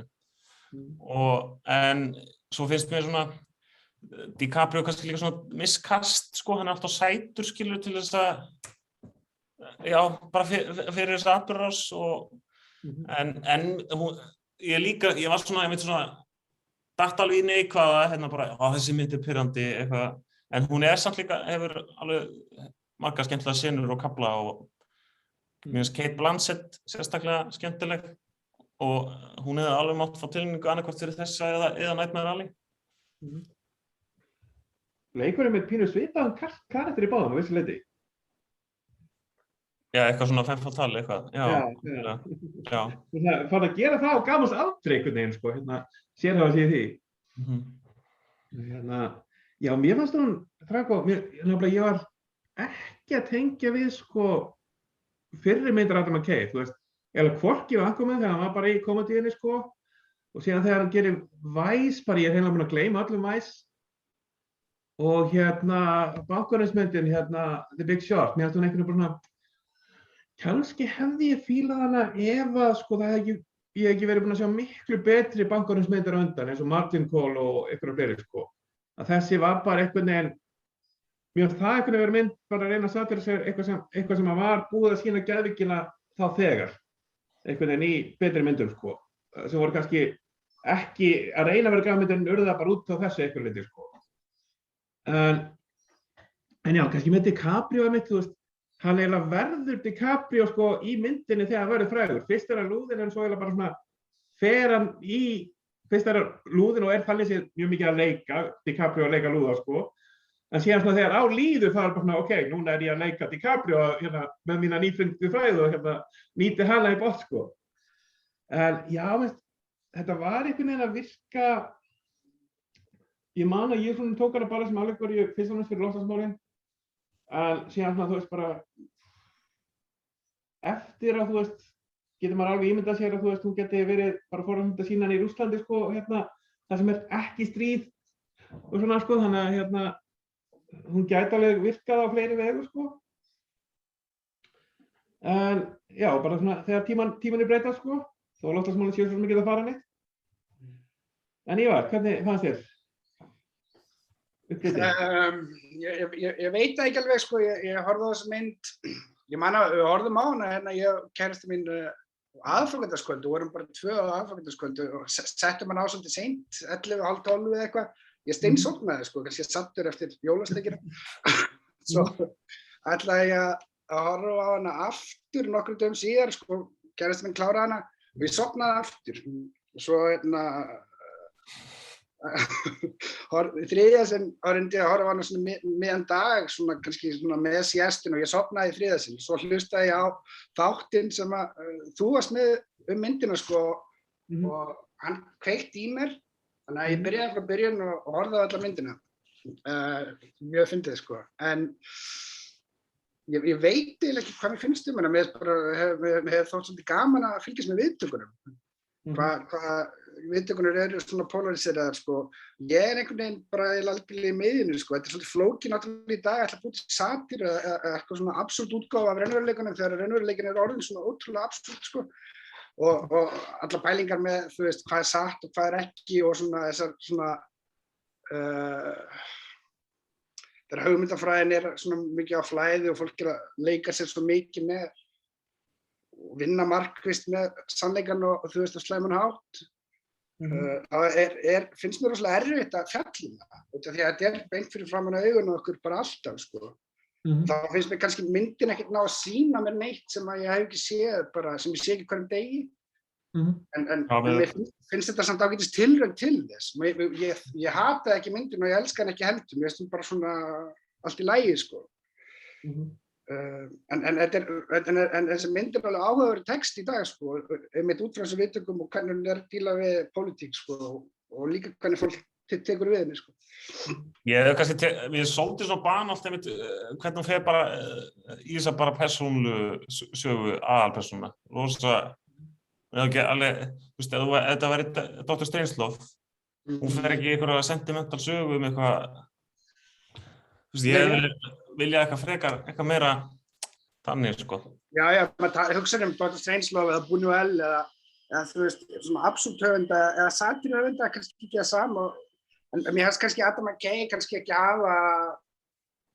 ekki staðsetja sig neitt rækilega, sko, og segir þess að sögu gegnum svona venjulega Hollywood sögu, svona einstakling, sko. Hún er ekkert rosalega hugrökk mynd, eða mér finnst hún ekkert rosalega smart eða eitthvað svona cool sko, en samt finnst mér samt hafði hún einhver áhrif á mig líka, já, ég veit það ekki sko. En hvort hún eigi að vera tilnefnd til Óskar, svo myndi ég segja nei, þú veist, mér finnst hún ekki þannig mynd sko, mér finnst hún ekki frábær sko. Ég fór hann líka bara hvert að maður kæra að fara, sko, þú veist, hann bara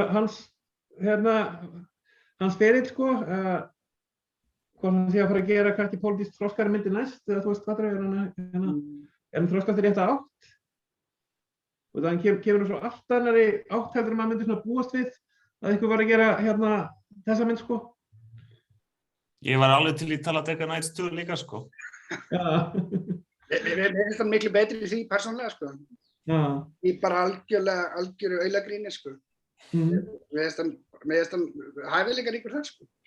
Og vantar svolítið vöndin á góðu aulagríni bara.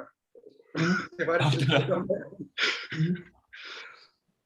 En við tökum kannski næst einmitt annar leikstjóri sem kannski bara núna að fara í alltaf áttir en hefur verið mestu. Belfast, Kenneth Branagh. Guðni, þú áttir hann eftir það ekki, eða? Já, hann unnu fordómanir eftir sig. Það eitthvað þessa mynd, hún bara... Já. Þetta svo mikið eitthvað bæði numbers eitthvað saga kvikmyndagerðarmanns skellum í svarthvítt og höfum atriði úr gamlum bíómyndum og eitthvað svona sentimental Oscar Speit að ég ekki enn búinn að sjá. En það hægt að sjá hann í Bíó Paradís. Ívar, hvernig það sér? Já, mér finnst þetta skítléleg mynd bara, þú veist, til að vera mjög óakademiskur og bara svona leiðilegur. Mér finnst eiginlega ekkert vel gert í þessari mynd. Mér finnst hann ekki fanga neitt sem hún reynir að fanga.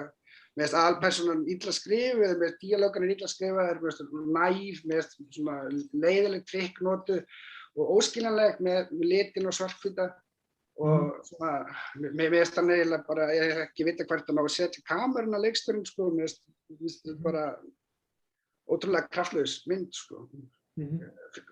Fannst mér persónulega, sko. Og ég var svona jákvæður, ég man að ég var byrjaði eiginlega frekar neikvæður og ég man bara eiginlega uppáhaldskennið Branagh-myndi mín þegar hann var ennþá góður, sko, í gamla daga. Náttúrulega fyrsta myndi sem eitthvað var í mörg ár, sko. En það gerði Peter's Friends og það var svona einhvern besta notkun á, sko, uppáhaldslagi. Everybody Wants to Rule the World. Og svona montage, sko. Og síðan notar hann þetta sama trikk núna en ef maður bara lagið var svo leiðilegt að það var alveg að drepa mig, sko, í blábyrjunni. Þannig að ég byrjaði frekar neikvæður og var kannski pínu neikvæður, sko, framan af. Hún náði mér alveg aðeins svona á kannski, þú veist, svona kannski gömlu hjónin, alveg, þú veist, pínu dæmigerð en bara skemmtileg, sko, afinn og amman, sko, og í sjálfu sér alveg svona kannski sýndu forvöldlega sín á átökin, meðan það kannski svona nýtt í henni. Það sem kannski dróna vissulega niður var kannski, þetta kannski kunnulegt sem að var samt pínu búin að sakna, að það var alveg svona runa af, í flestum tilfellum betri, svona írsku myndum 90-2005 sem var, þú veist, eins og Commitments og framhaldinu af henni og svona, sko, sem voru í þessum gír, svona, þú veist, alveg alvarleg subject, en þú veist, þessi írski húmor, sko, einhvern veginn í gangi oft það, sko, og síðan svona pínu hurfu þessar myndir, þannig að fyrir utan Sing Street var fyrir nokkrum árum, en það var svona eina sem ég man svona nýlega, sko. Þannig að einhvern leyti var bara, þú veist, maður orðinn þreyttur að þeim á sínu tíma sem var kannski ástæðan fyrir að hurfu, en svona þegar ég horfði á það, það var bara, já, ég er pínu búin að sakna, þú veist, þessa feelings í bíó einhvern veginn, sko. Það er gaman að segja hann aftur þó að, þú veist, það verður miklu betur gert, sko, síðan var, hvað heitir, 71 bara eitthvað, þú veist, það var kannski annar nýleg mynd sem var líka haustum á mér, sko, sem var The Trouble, sko, sem var, það var náttúrulega bara, þú veist, alveg bara svona brútal og mynd sem hefði mátt fara miklu hærra, sko, bara, ef maður bara setja eitthvað hljóður á sinn, að það var einhvern veginn, maður var alveg bara svona, varð annars, sko, bara í gegnum áreitið, sko. En já, þannig að, þú veist, jú, ég fíla hana, þetta var alveg svona fílgútur en hún einhvern veginn bara pínu ógefin og var kannski að, þú veist, ef ég ekki sé hinar, þetta hún, einhver leiti var hún bara, það voru ómarga myndir og bergmál haustum á manni sem voru betri í samanburðinum, sko. Já, ég veit ekki, var einhvern veginn mjög afdráttulega allir tíman í gegnum árið, sko, þegar maður náttúrulega að verja tímanum sinni í að horfa á alla myndina, þá langar mig alltaf að rífast með, sko. En það, þannig að ég svona reyna alltaf að stilla mig af, eins og mér finnst hérna á opnunin á þessari mynd algjört afhroð af bara svona smekki kvikmyndagerð, sko.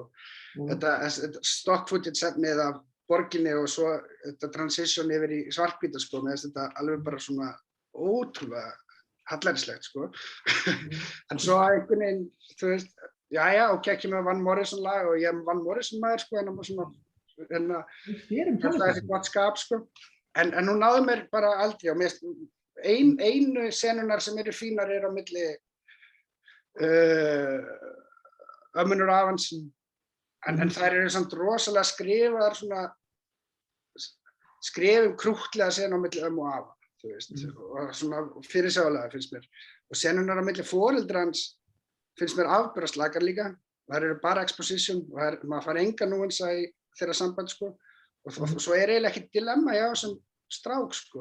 Það er eitthvað svona að velja, þú veist, gott eða illt, sko, en fer ekki neitt fyrir mér, sko. Ég veit ekki, ég fór svona leið mér að vera svona fúli leiðileg með þessa.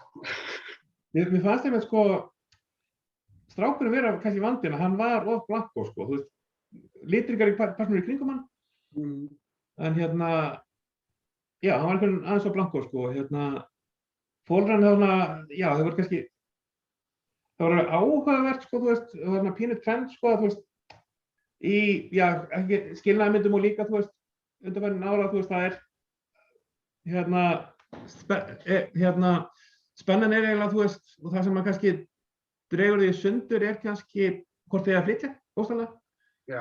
Það er alltaf svona bara, þú veist, Marriage Story snýðast þetta sem það var bara og bókin hann Auðar Jóns, tilfinningabylgin, það var í báða tilfellum var rosalega mikill kjarni í skilnaðarsögunni, eigum að flytja það ekki.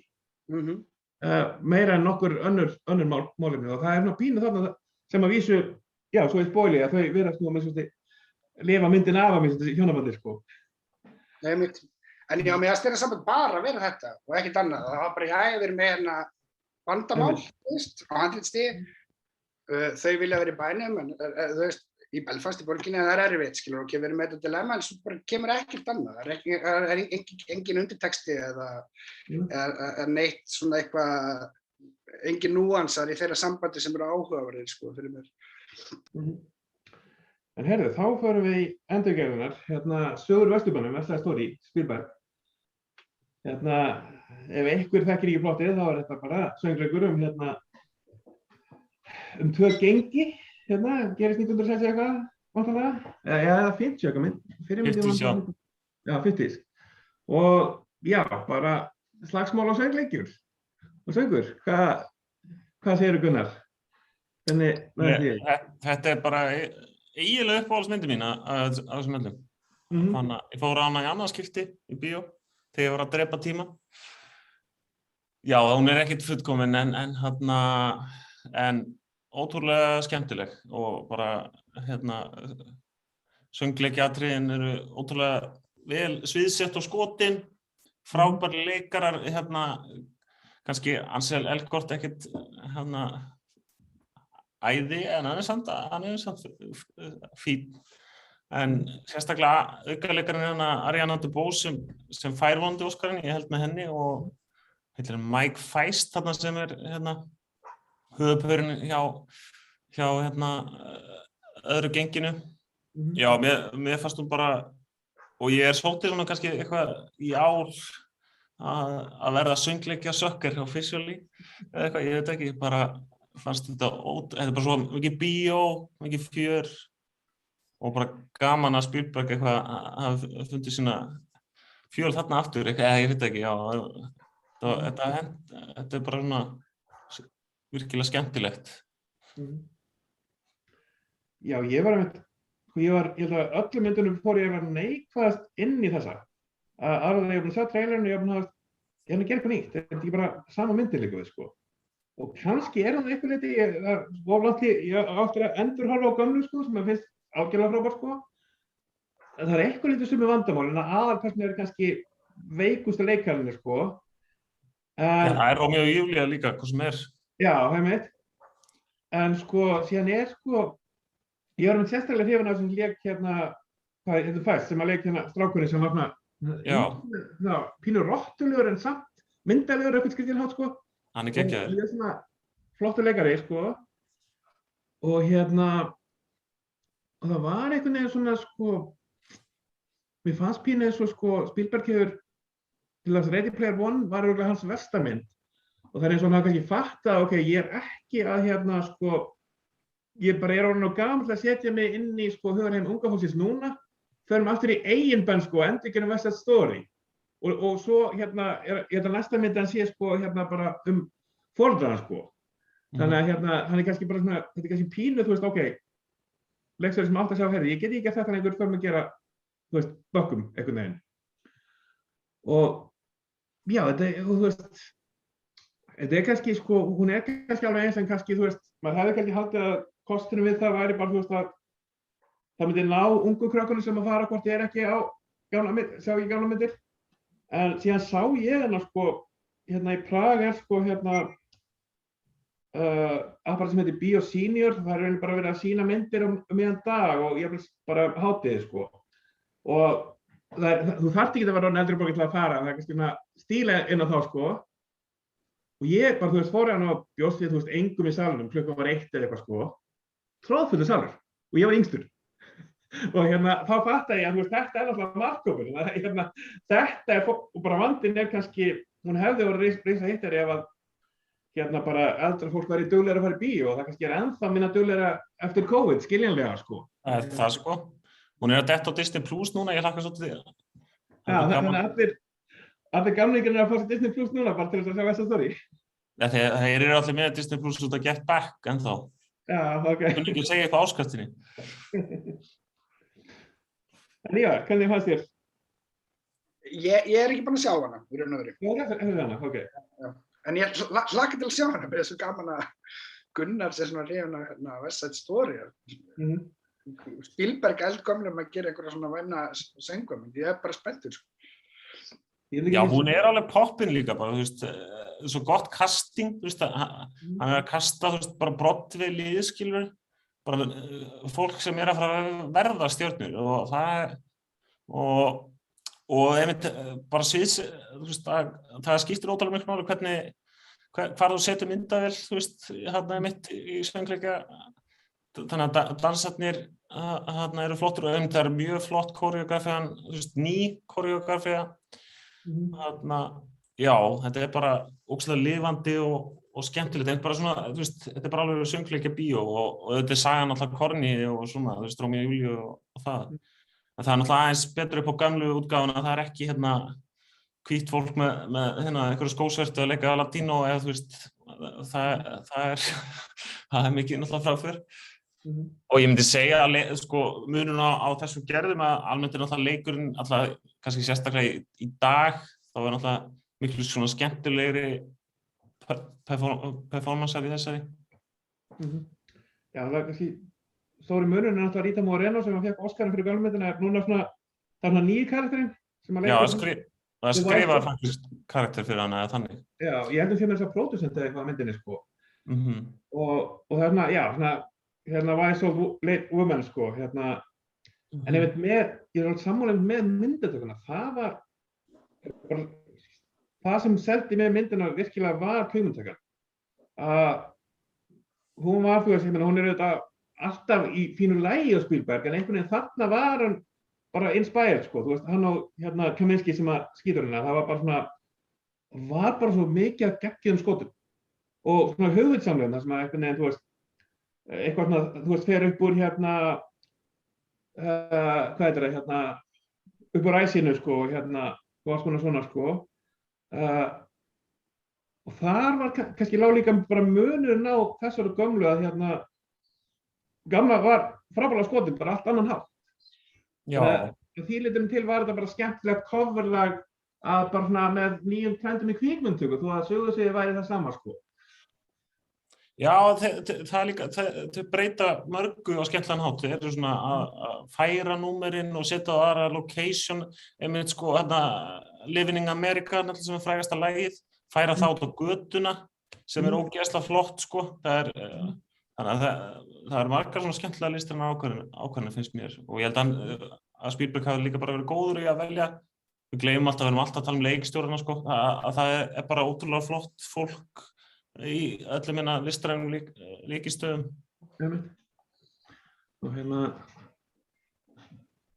Og talandi listrænan líkistöðu, við ætlum að kíkja á Dune næst sem að það náttúrulega var skipt í lykilstöðu og það sem að Denis Villeneuve var með Jóhann Jóhanns alltaf sem í 2-3 myndir sem að með sitt að tónskáld og skipti yfir í Hans Zimmer svona með pínu látum sko með Blade Runner fyrst og núna þessa og sko ég verð að segja, mér finnst Dune betri en Blade Runner en málið var, ég var bara að elska Villeneuve sem leikstjóri þegar hann gerði Sicario og Arrival. Síðan bara hann búinn að missa mig sko.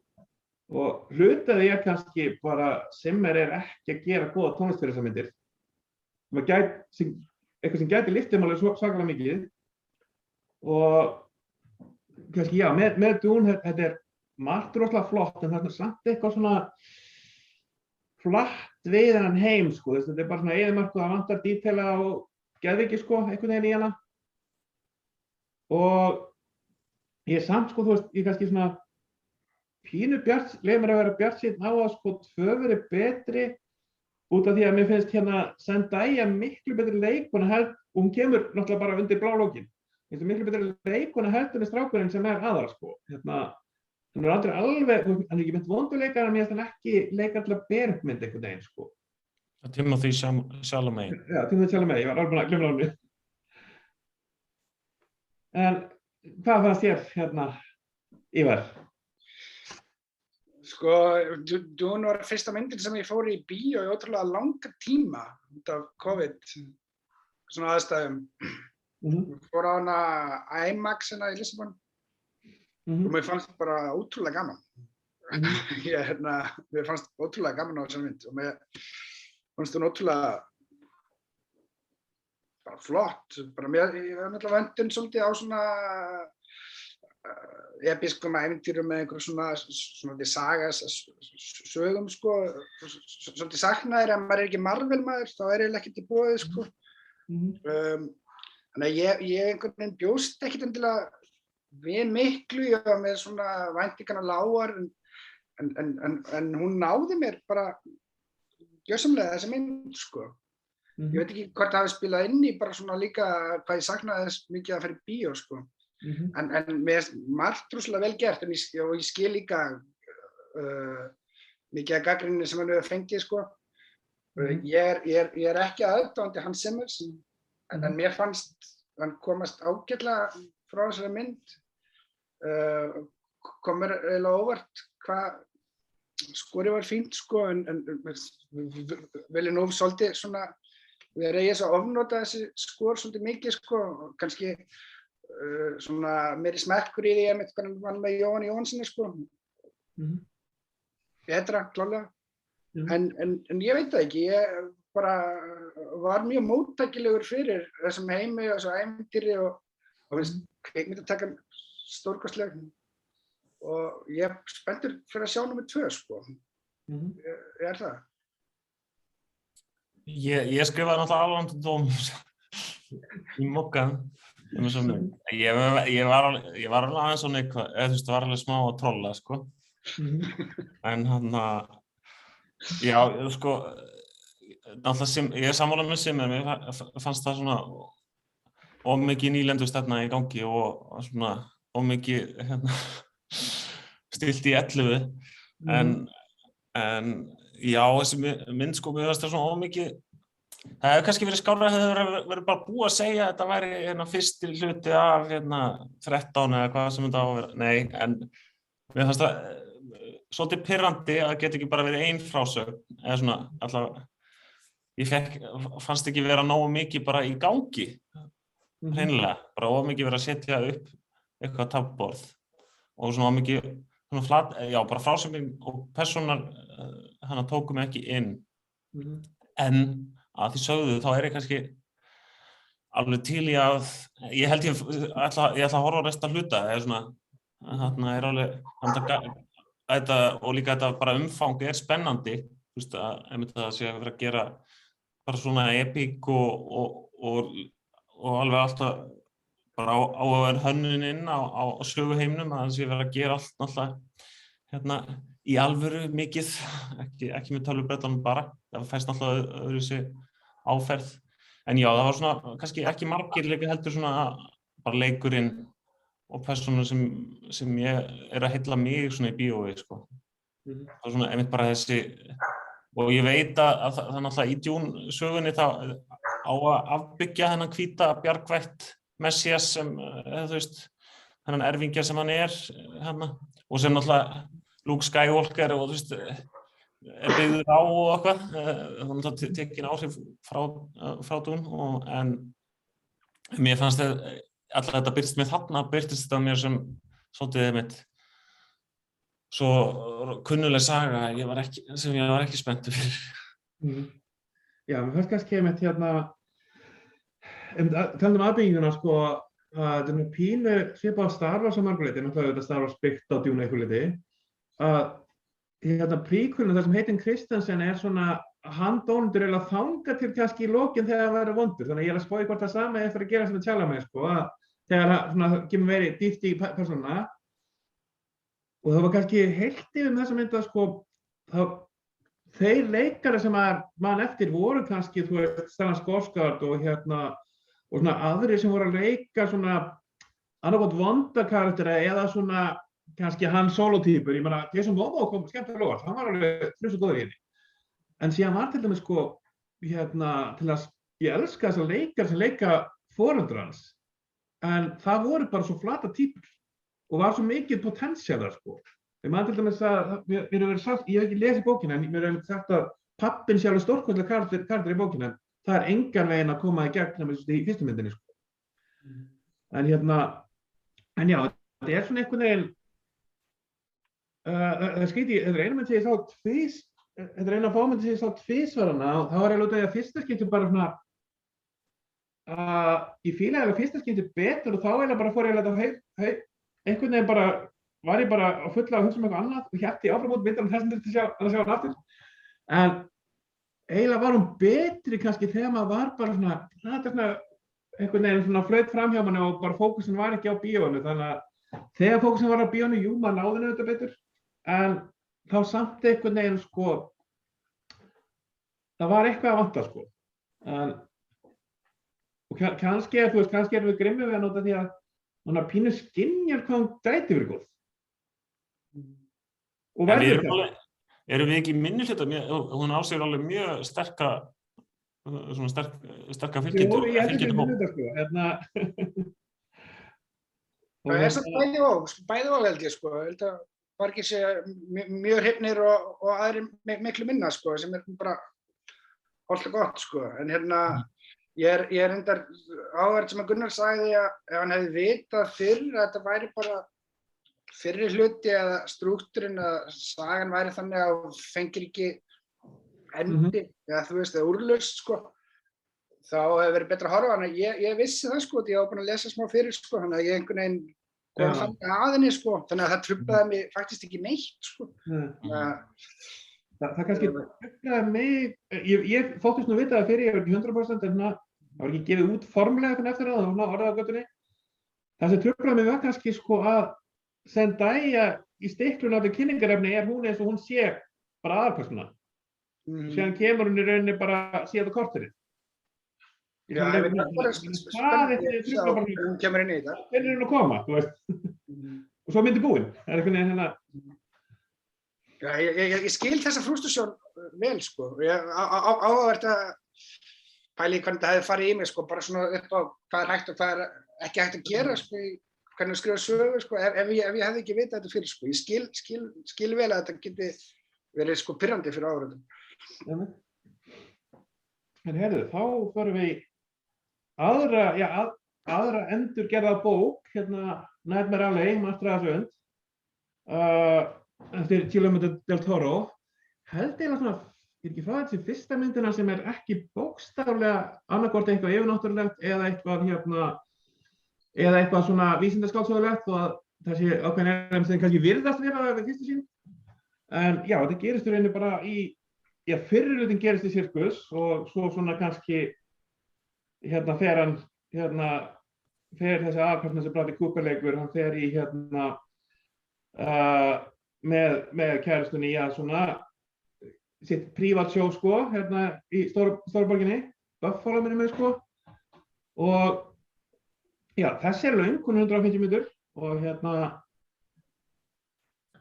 svona pínu öðruvísi, það ákveðin mjög sterk höfundareinkenni frá Del Toro en samt svona, þú veist það engin bókstafleg sko skrimsli, svona í þessum klassíska make-up gera, en svona þó að kannski það sé skrimsli á sinn hátt.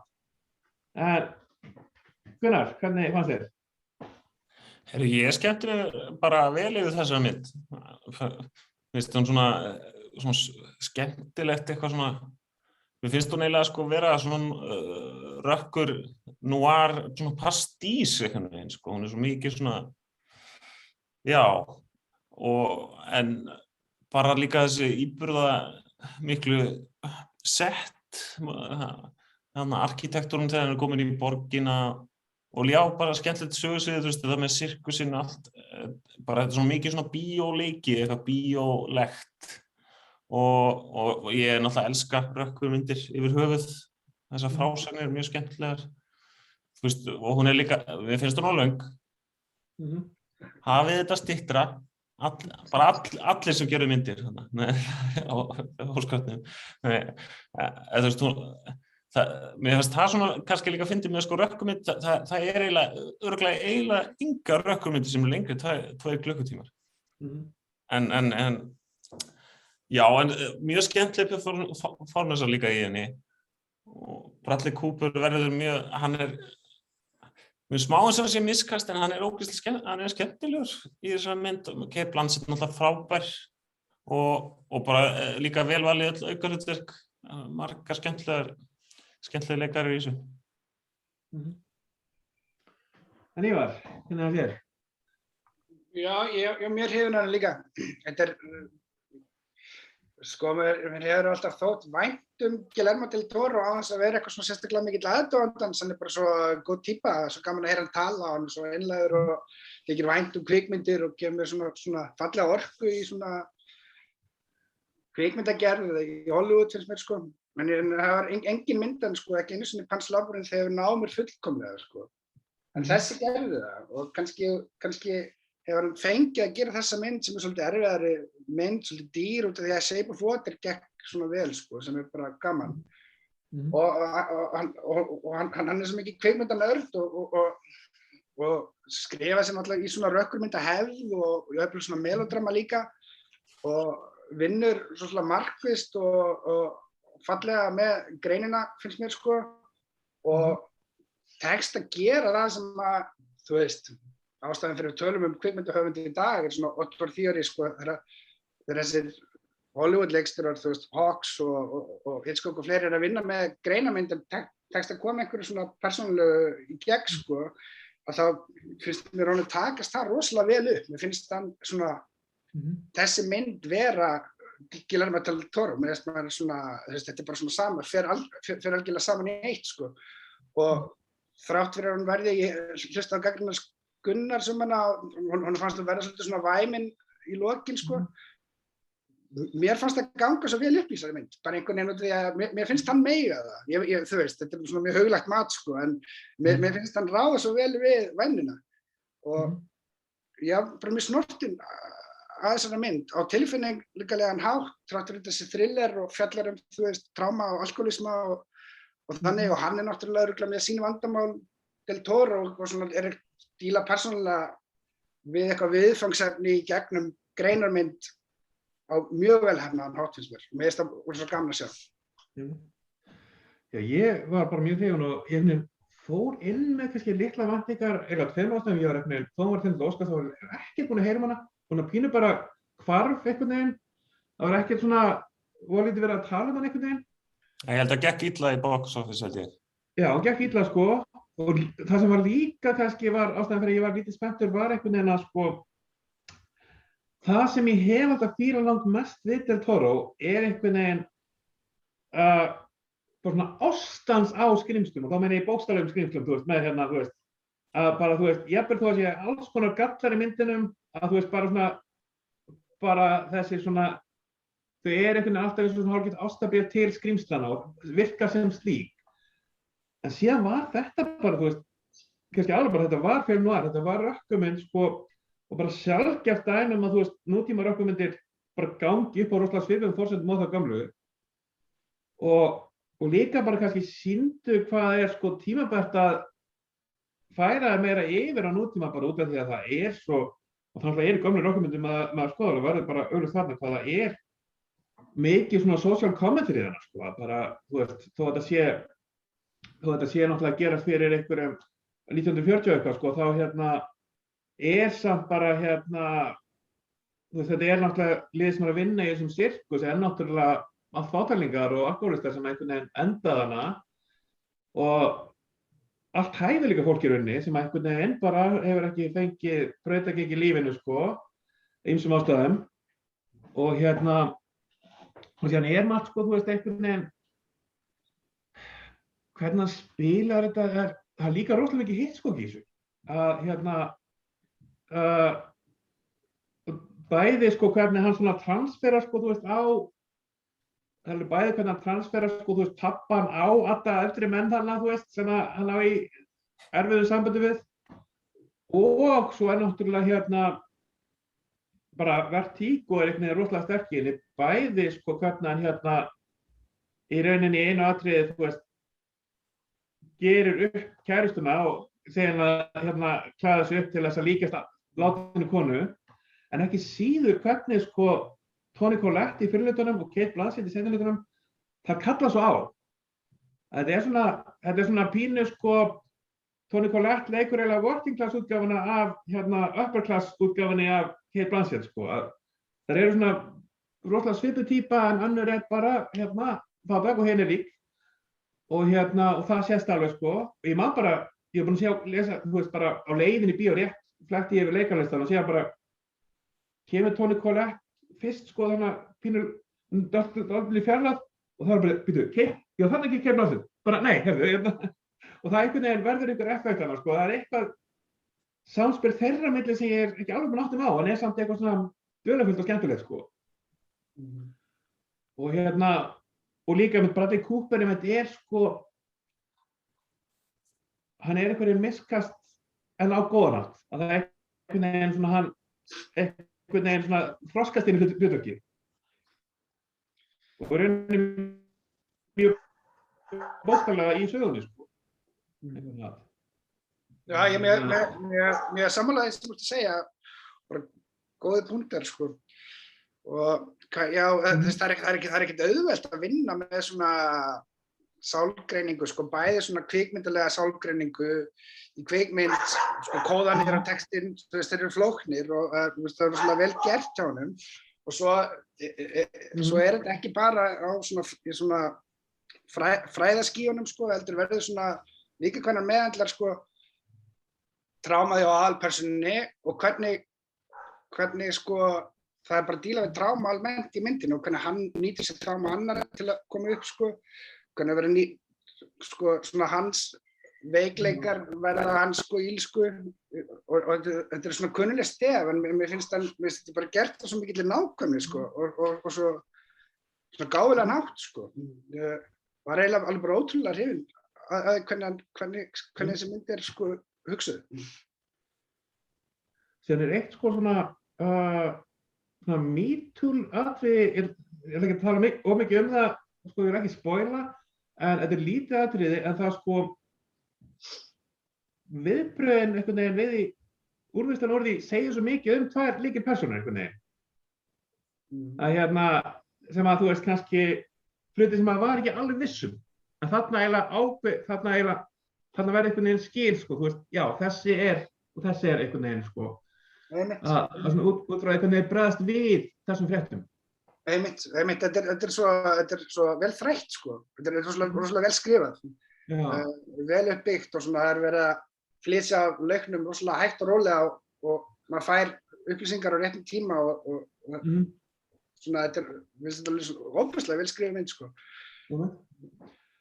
Herðu, þá hvað næst hérna myndin, Licorice Pizza, Lakrís pizza og bara spoiler alert, Háskólavegurinn, það ég held alveg örugglega að sé ekki Lakrís pizza í myndinni sem voru viss vonbrigði.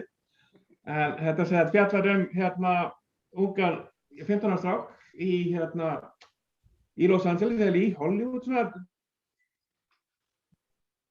tengdur, sko, og svona, hann að vinskap svona með kannski hint af rómans, hans og stelpu sem 25 ára gömul og líka bara svona fólk sem hitta og svona það eru svona skemmtilega hliðarsögur með vassrúm og Hollywood-stjörnur og alls konar, sko.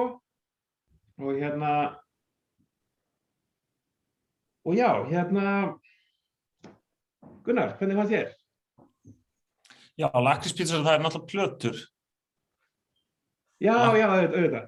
En ég man svo sem ekki eftir hvort að það hefur sett einhver plata á.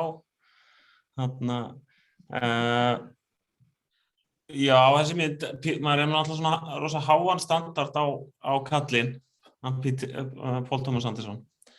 Mér fannst hún alveg bara hans lakasta hingað til, eða kannski bara Hard Eight, fyrsta myndinans sem svo langt síðan ég séð að ég ekki alveg dómbær á, en sko þessar persónur kannski, já, ég var ekki alveg seldur á þær, einhvern veginn bara þeirra sögur eitthvað rosalega mikið, og hún náttúrulega, þetta svona eins og lífið frásögnin svolítið þannig, þetta bara svona tímabil og þannig að þetta eru bara svona nokkar sögur sem gerast fyrir þessar tvær aðalpersónur og hliðasögur einhverjar persónur sem það kynnast. Og hann kannski svona áfram að vinna með, náttúrulega hann alltaf að vinna með þessa svona sögu tveggja, bara eitthvað svona valdatafl, ást milli tveggja einstaklinga frá því bara það var hægt að gera svona samanburðarfræði bara þú veist á There Will Be Blood og Master og Phantom Thread og þessari og þá náttúrulega í þessari sko Cooper Hoffman litli gaurinn 15 ára Paulinn, þá hann sá sem valdamikill í sambandinu og þessi 25 ára stelpa er þá mentorinn. En já, mér finnst það líka bara smá skrítið bara, þú veist, þetta samband og þessi kvenpersóna kannski líka bara,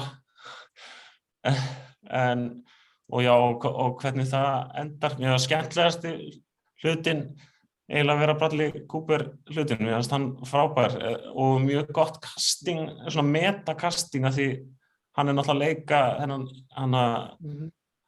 þennan fyrrum eiginmann Barbra Streisand sem framleiddi að Star is Born 76 útgáfuna sem Streisand lék í og hann náttúrulega gerir Star is Born og mér sá hluti og líka svona afmarkar í að hann var náttúrulega með bara svona frásagna markmið. Já, þau voru að fokki í þessum gæja og að flýja hann og þannig að hann fannst það skemmtilegast, sko. Og ég var reynda mjög líka ánægður með nótkunn á Wings-laginu. Let Me Roll It. Það var mjög gott. En Ívar, hvernig var þér, Lakrís pizzan? Ég er mjög sammála Gunnari, sko. Ég er eins og margir aðrir aðdáandi Paul Thomas Anderson, skilur, hann gert stórkostlega myndir. Og mér fannst bara hvorki fugl né fiskur í þessari mynd, sko.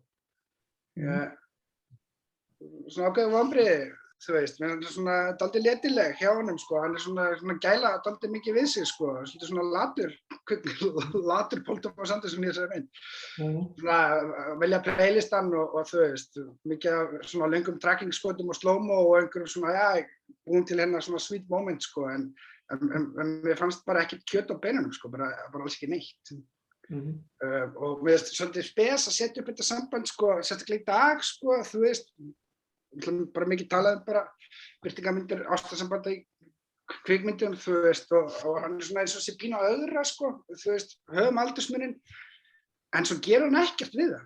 Mér finnst hann bara ekkert vinna úr því á neitt nátt, sko, það er svona, já, bara gerði nákvæmlega ekki neitt fyrir mig sem mynd, því miður, sko.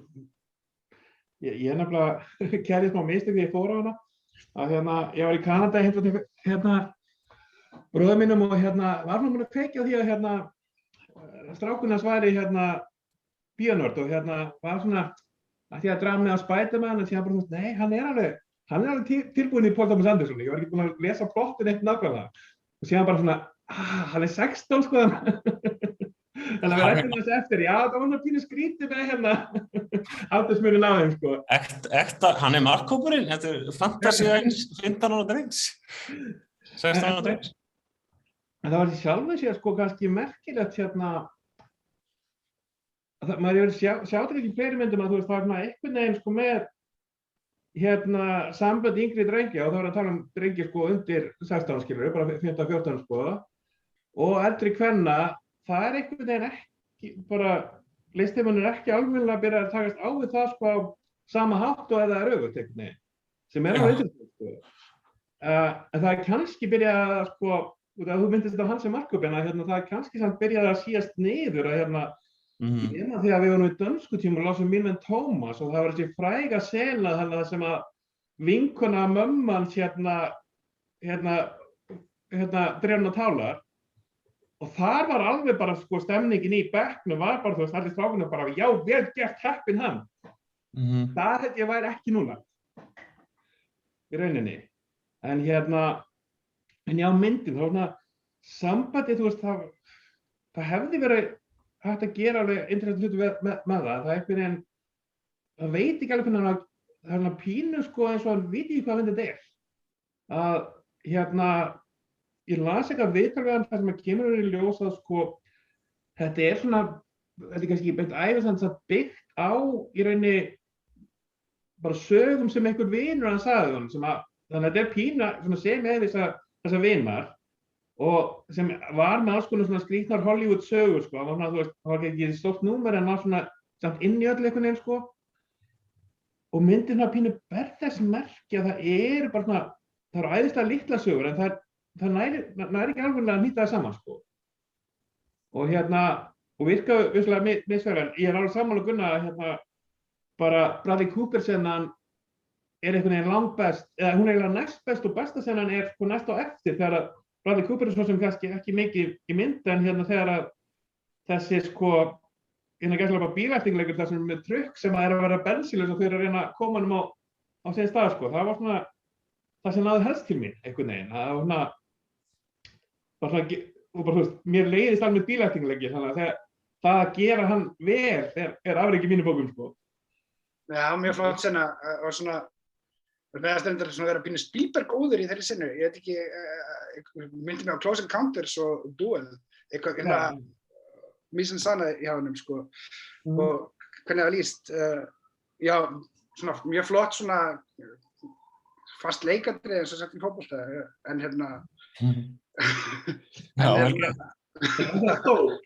vantaði, já, mér finnst svona synd sko líka sko, því að hann setur upp að vera með svona eitthvað svona toxic samband sko, og mér finnst Paul Thomas Anderson, hann er rosalega góður í því sko, og hefur sett rosalega háan standard fyrir fjallum svona sambönd og mér finnst Phantom Thread til dæmis sko, ég elska þá mynd, mér finnst það einhver rómantískasta mynd sem ég hef séð sko, og þú veist, það er ekkert endilega gott eða slæmt, en mér finnst það ótrúlega rómantísk sko, og það er eitthvað svona aðdráttarafl sem hann hefur sko, kemst svo djúpt í karakterina sinna og svona hvernig karakterina tengjast maður kannski var að vonast eftir einhverju bara dýpra sko en ég meina myndin er einhver bara svona stemming sko þú veist, hún er bara einhver svona Paul Thomas Anderson einhver svona stemmingu þú veist, en stemmingin náði bara ekki til mín skilur, þá er þetta svona vissir þetta mark sko. Þá komum við bara að síðast myndinni sem er alltaf stemningsmynd svona, það er þungt yfir henni skulum við segja Power of the Dog sem er í glimti nú að fletta upp sko hver var í rétta tegingin út eftir biblíuvísum þannig að maður þyrfti að fara í biblíuna að finna nákvæmlega orðalagi, sko, hvort það sé máttur hundarins eða eitthvað annað.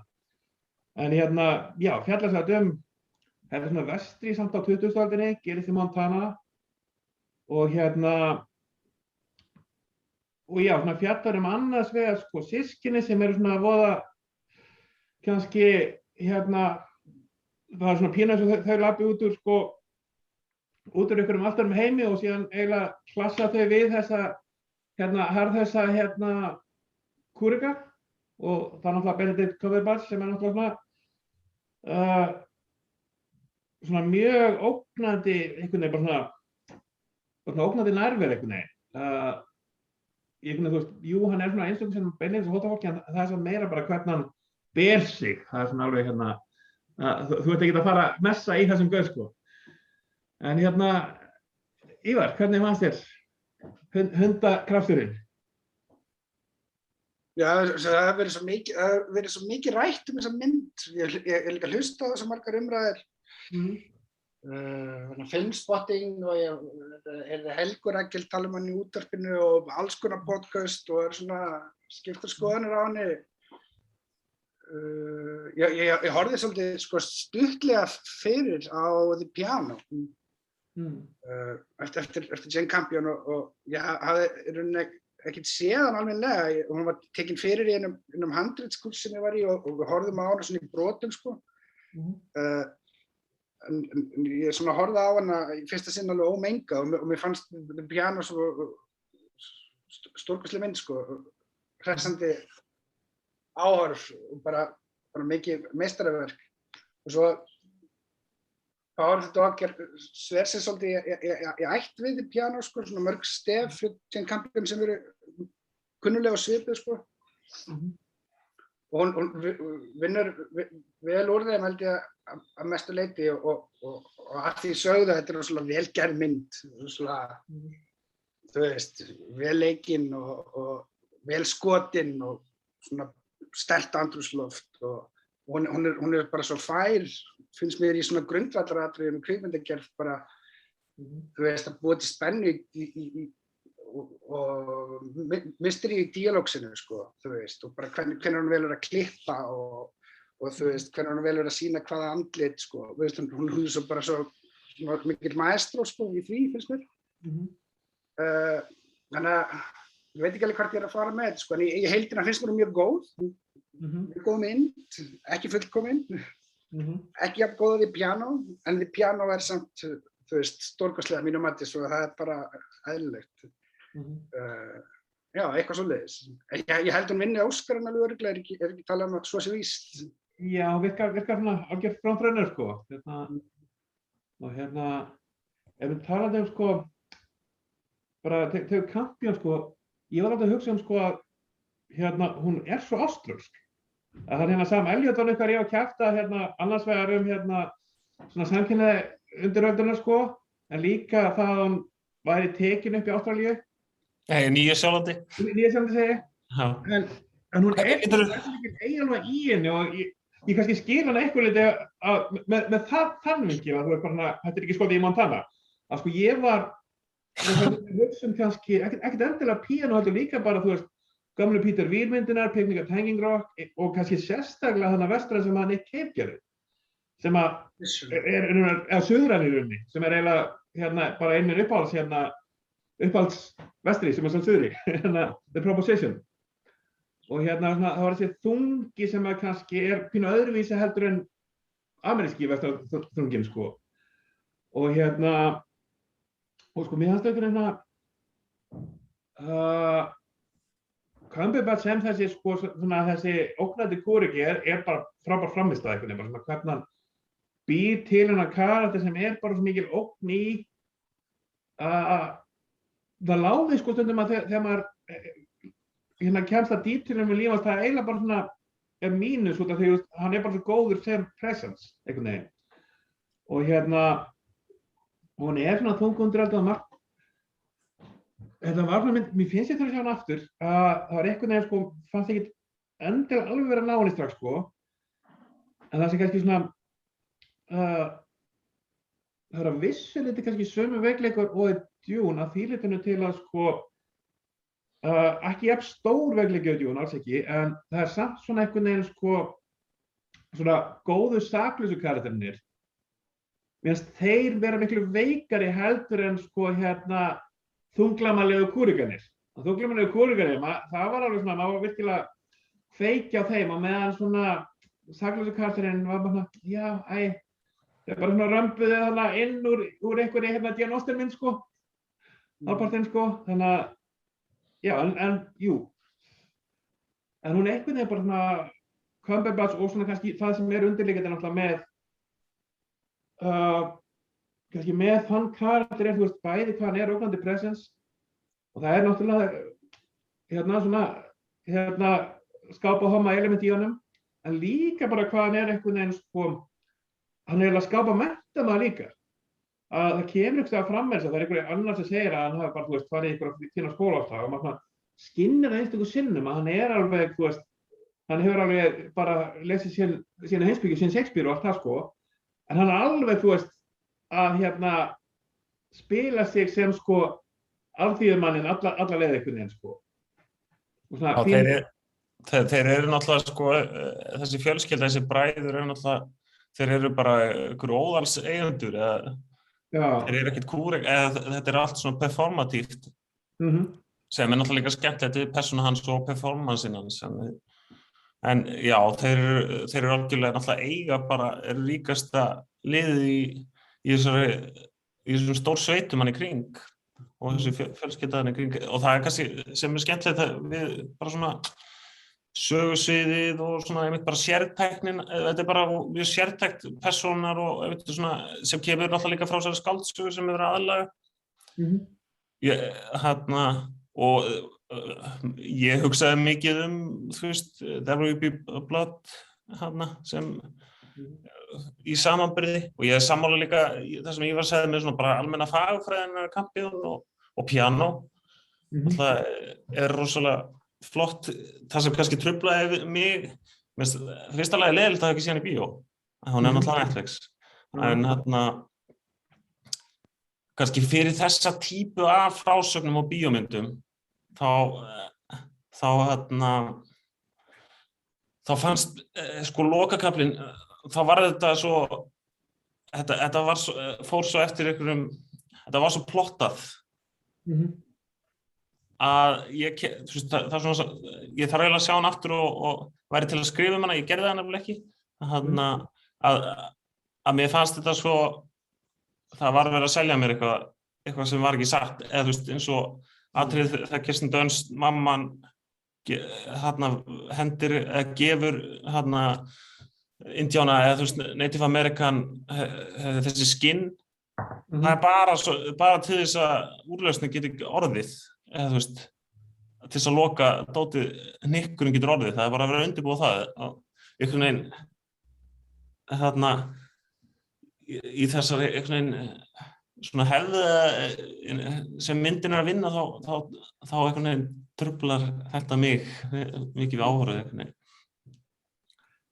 Ég var einmitt með skinninn sko, að það var eitthvað sem ég hugsaði með mér að vera kannski hefði bara virkað betur fyrir 50 eða 100 árum þegar fólk bara hún var svona kannski hún var pínu erfið kannski fyrir bara nútíma áhorfandi út af að hún var með svo mikla díteila varðandi kúrikalífið sko sem að svona kannski venjulega nútíma maður bara svona pítu þú veist, tilkvæmst þessi skinn af hverju, þú veist, allt þetta sko og og ég man raunar kannski ennþá frekar með The Queen's Gambit líka með þessa að ég mæla alveg með sko bara svona eftir áhorf á það sem byggð á skáldsögu fyrir Thomas Savage heitir hann og bæði hann og höfundurinn af Queen's Gambit og það er svona bara merkilegir en dálítið gleymdir höfundar sko og það er svona pínu forvitnilegt sko að bara sökkva sér í þeirra ævisögu Wikipedia eftir ár og það er svona pínu skinnir maður sögusviði sem þetta sprettur úr einhvern veginn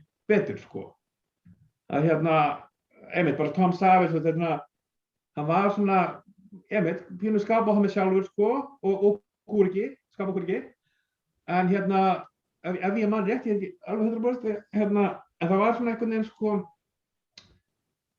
hann kemur úr þessari svona síðustu kannski kynslóð kúrika, þú veist, þarna þetta ennþá til staðar pína eins og vilt á Vesturinu, en þetta að hverfa, það svo mikið ennþá alveg horfið í dag, en svona, þú veist, samt rosalega lítið eftir að þessu, sko. Þannig að mæla hann með einhvern veginn bara eftir á, þú veist, að fletta þeim upp, sko. En það var örglega að gera heilan þátt með þeim, en þetta held ég orðið lengst í þátturinn til þessa. En bara, það er skemmtilegt og bara, ok, núna bara kjósum við. Besta erlendar. Uppáhalds eða spádómur? Þetta drive my car, bara í báðum flokkum fyrir mig. Ok. Já, ég segi það sennilega líka. Já. En ég samt líka mikið West Side Story maður, sko. Já, ég myndi segja flóttinn alveg allaveg, sko, erlendu. Þannig að fara yfir þetta með ég alveg bara frekar ókveðin með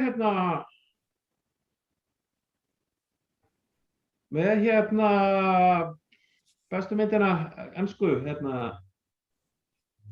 Stóra flokki. Örglega eftir að skipta skoðanir, ég segi bara nefnir Alli, það er eitthvað að sitt í mér, sko.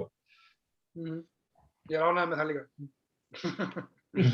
Já, þannig að, heyrðu, bara því miður komst ekki heimildarmyndirnar og stuttu heimildarmyndirnar og stuttu teiknumyndirnar og við bara reynum að taka 8 tíma þátt á næsta ári, en þetta verður sett að duga í dag, þannig að bara þakka ykkur kærlega fyrir komuna og þakka ykkur Heimilsstofu fyrir að horfa og hlusta og bara endilega láta ykkur vita ef þeir eru heftalega ósammála með einhverjar myndir. En þangað til, bara góðar stundir og bara treysti ég að þið vaki lengi og komist í gott Óskarspartí. Takk fyrir okkur. Takk. Takk.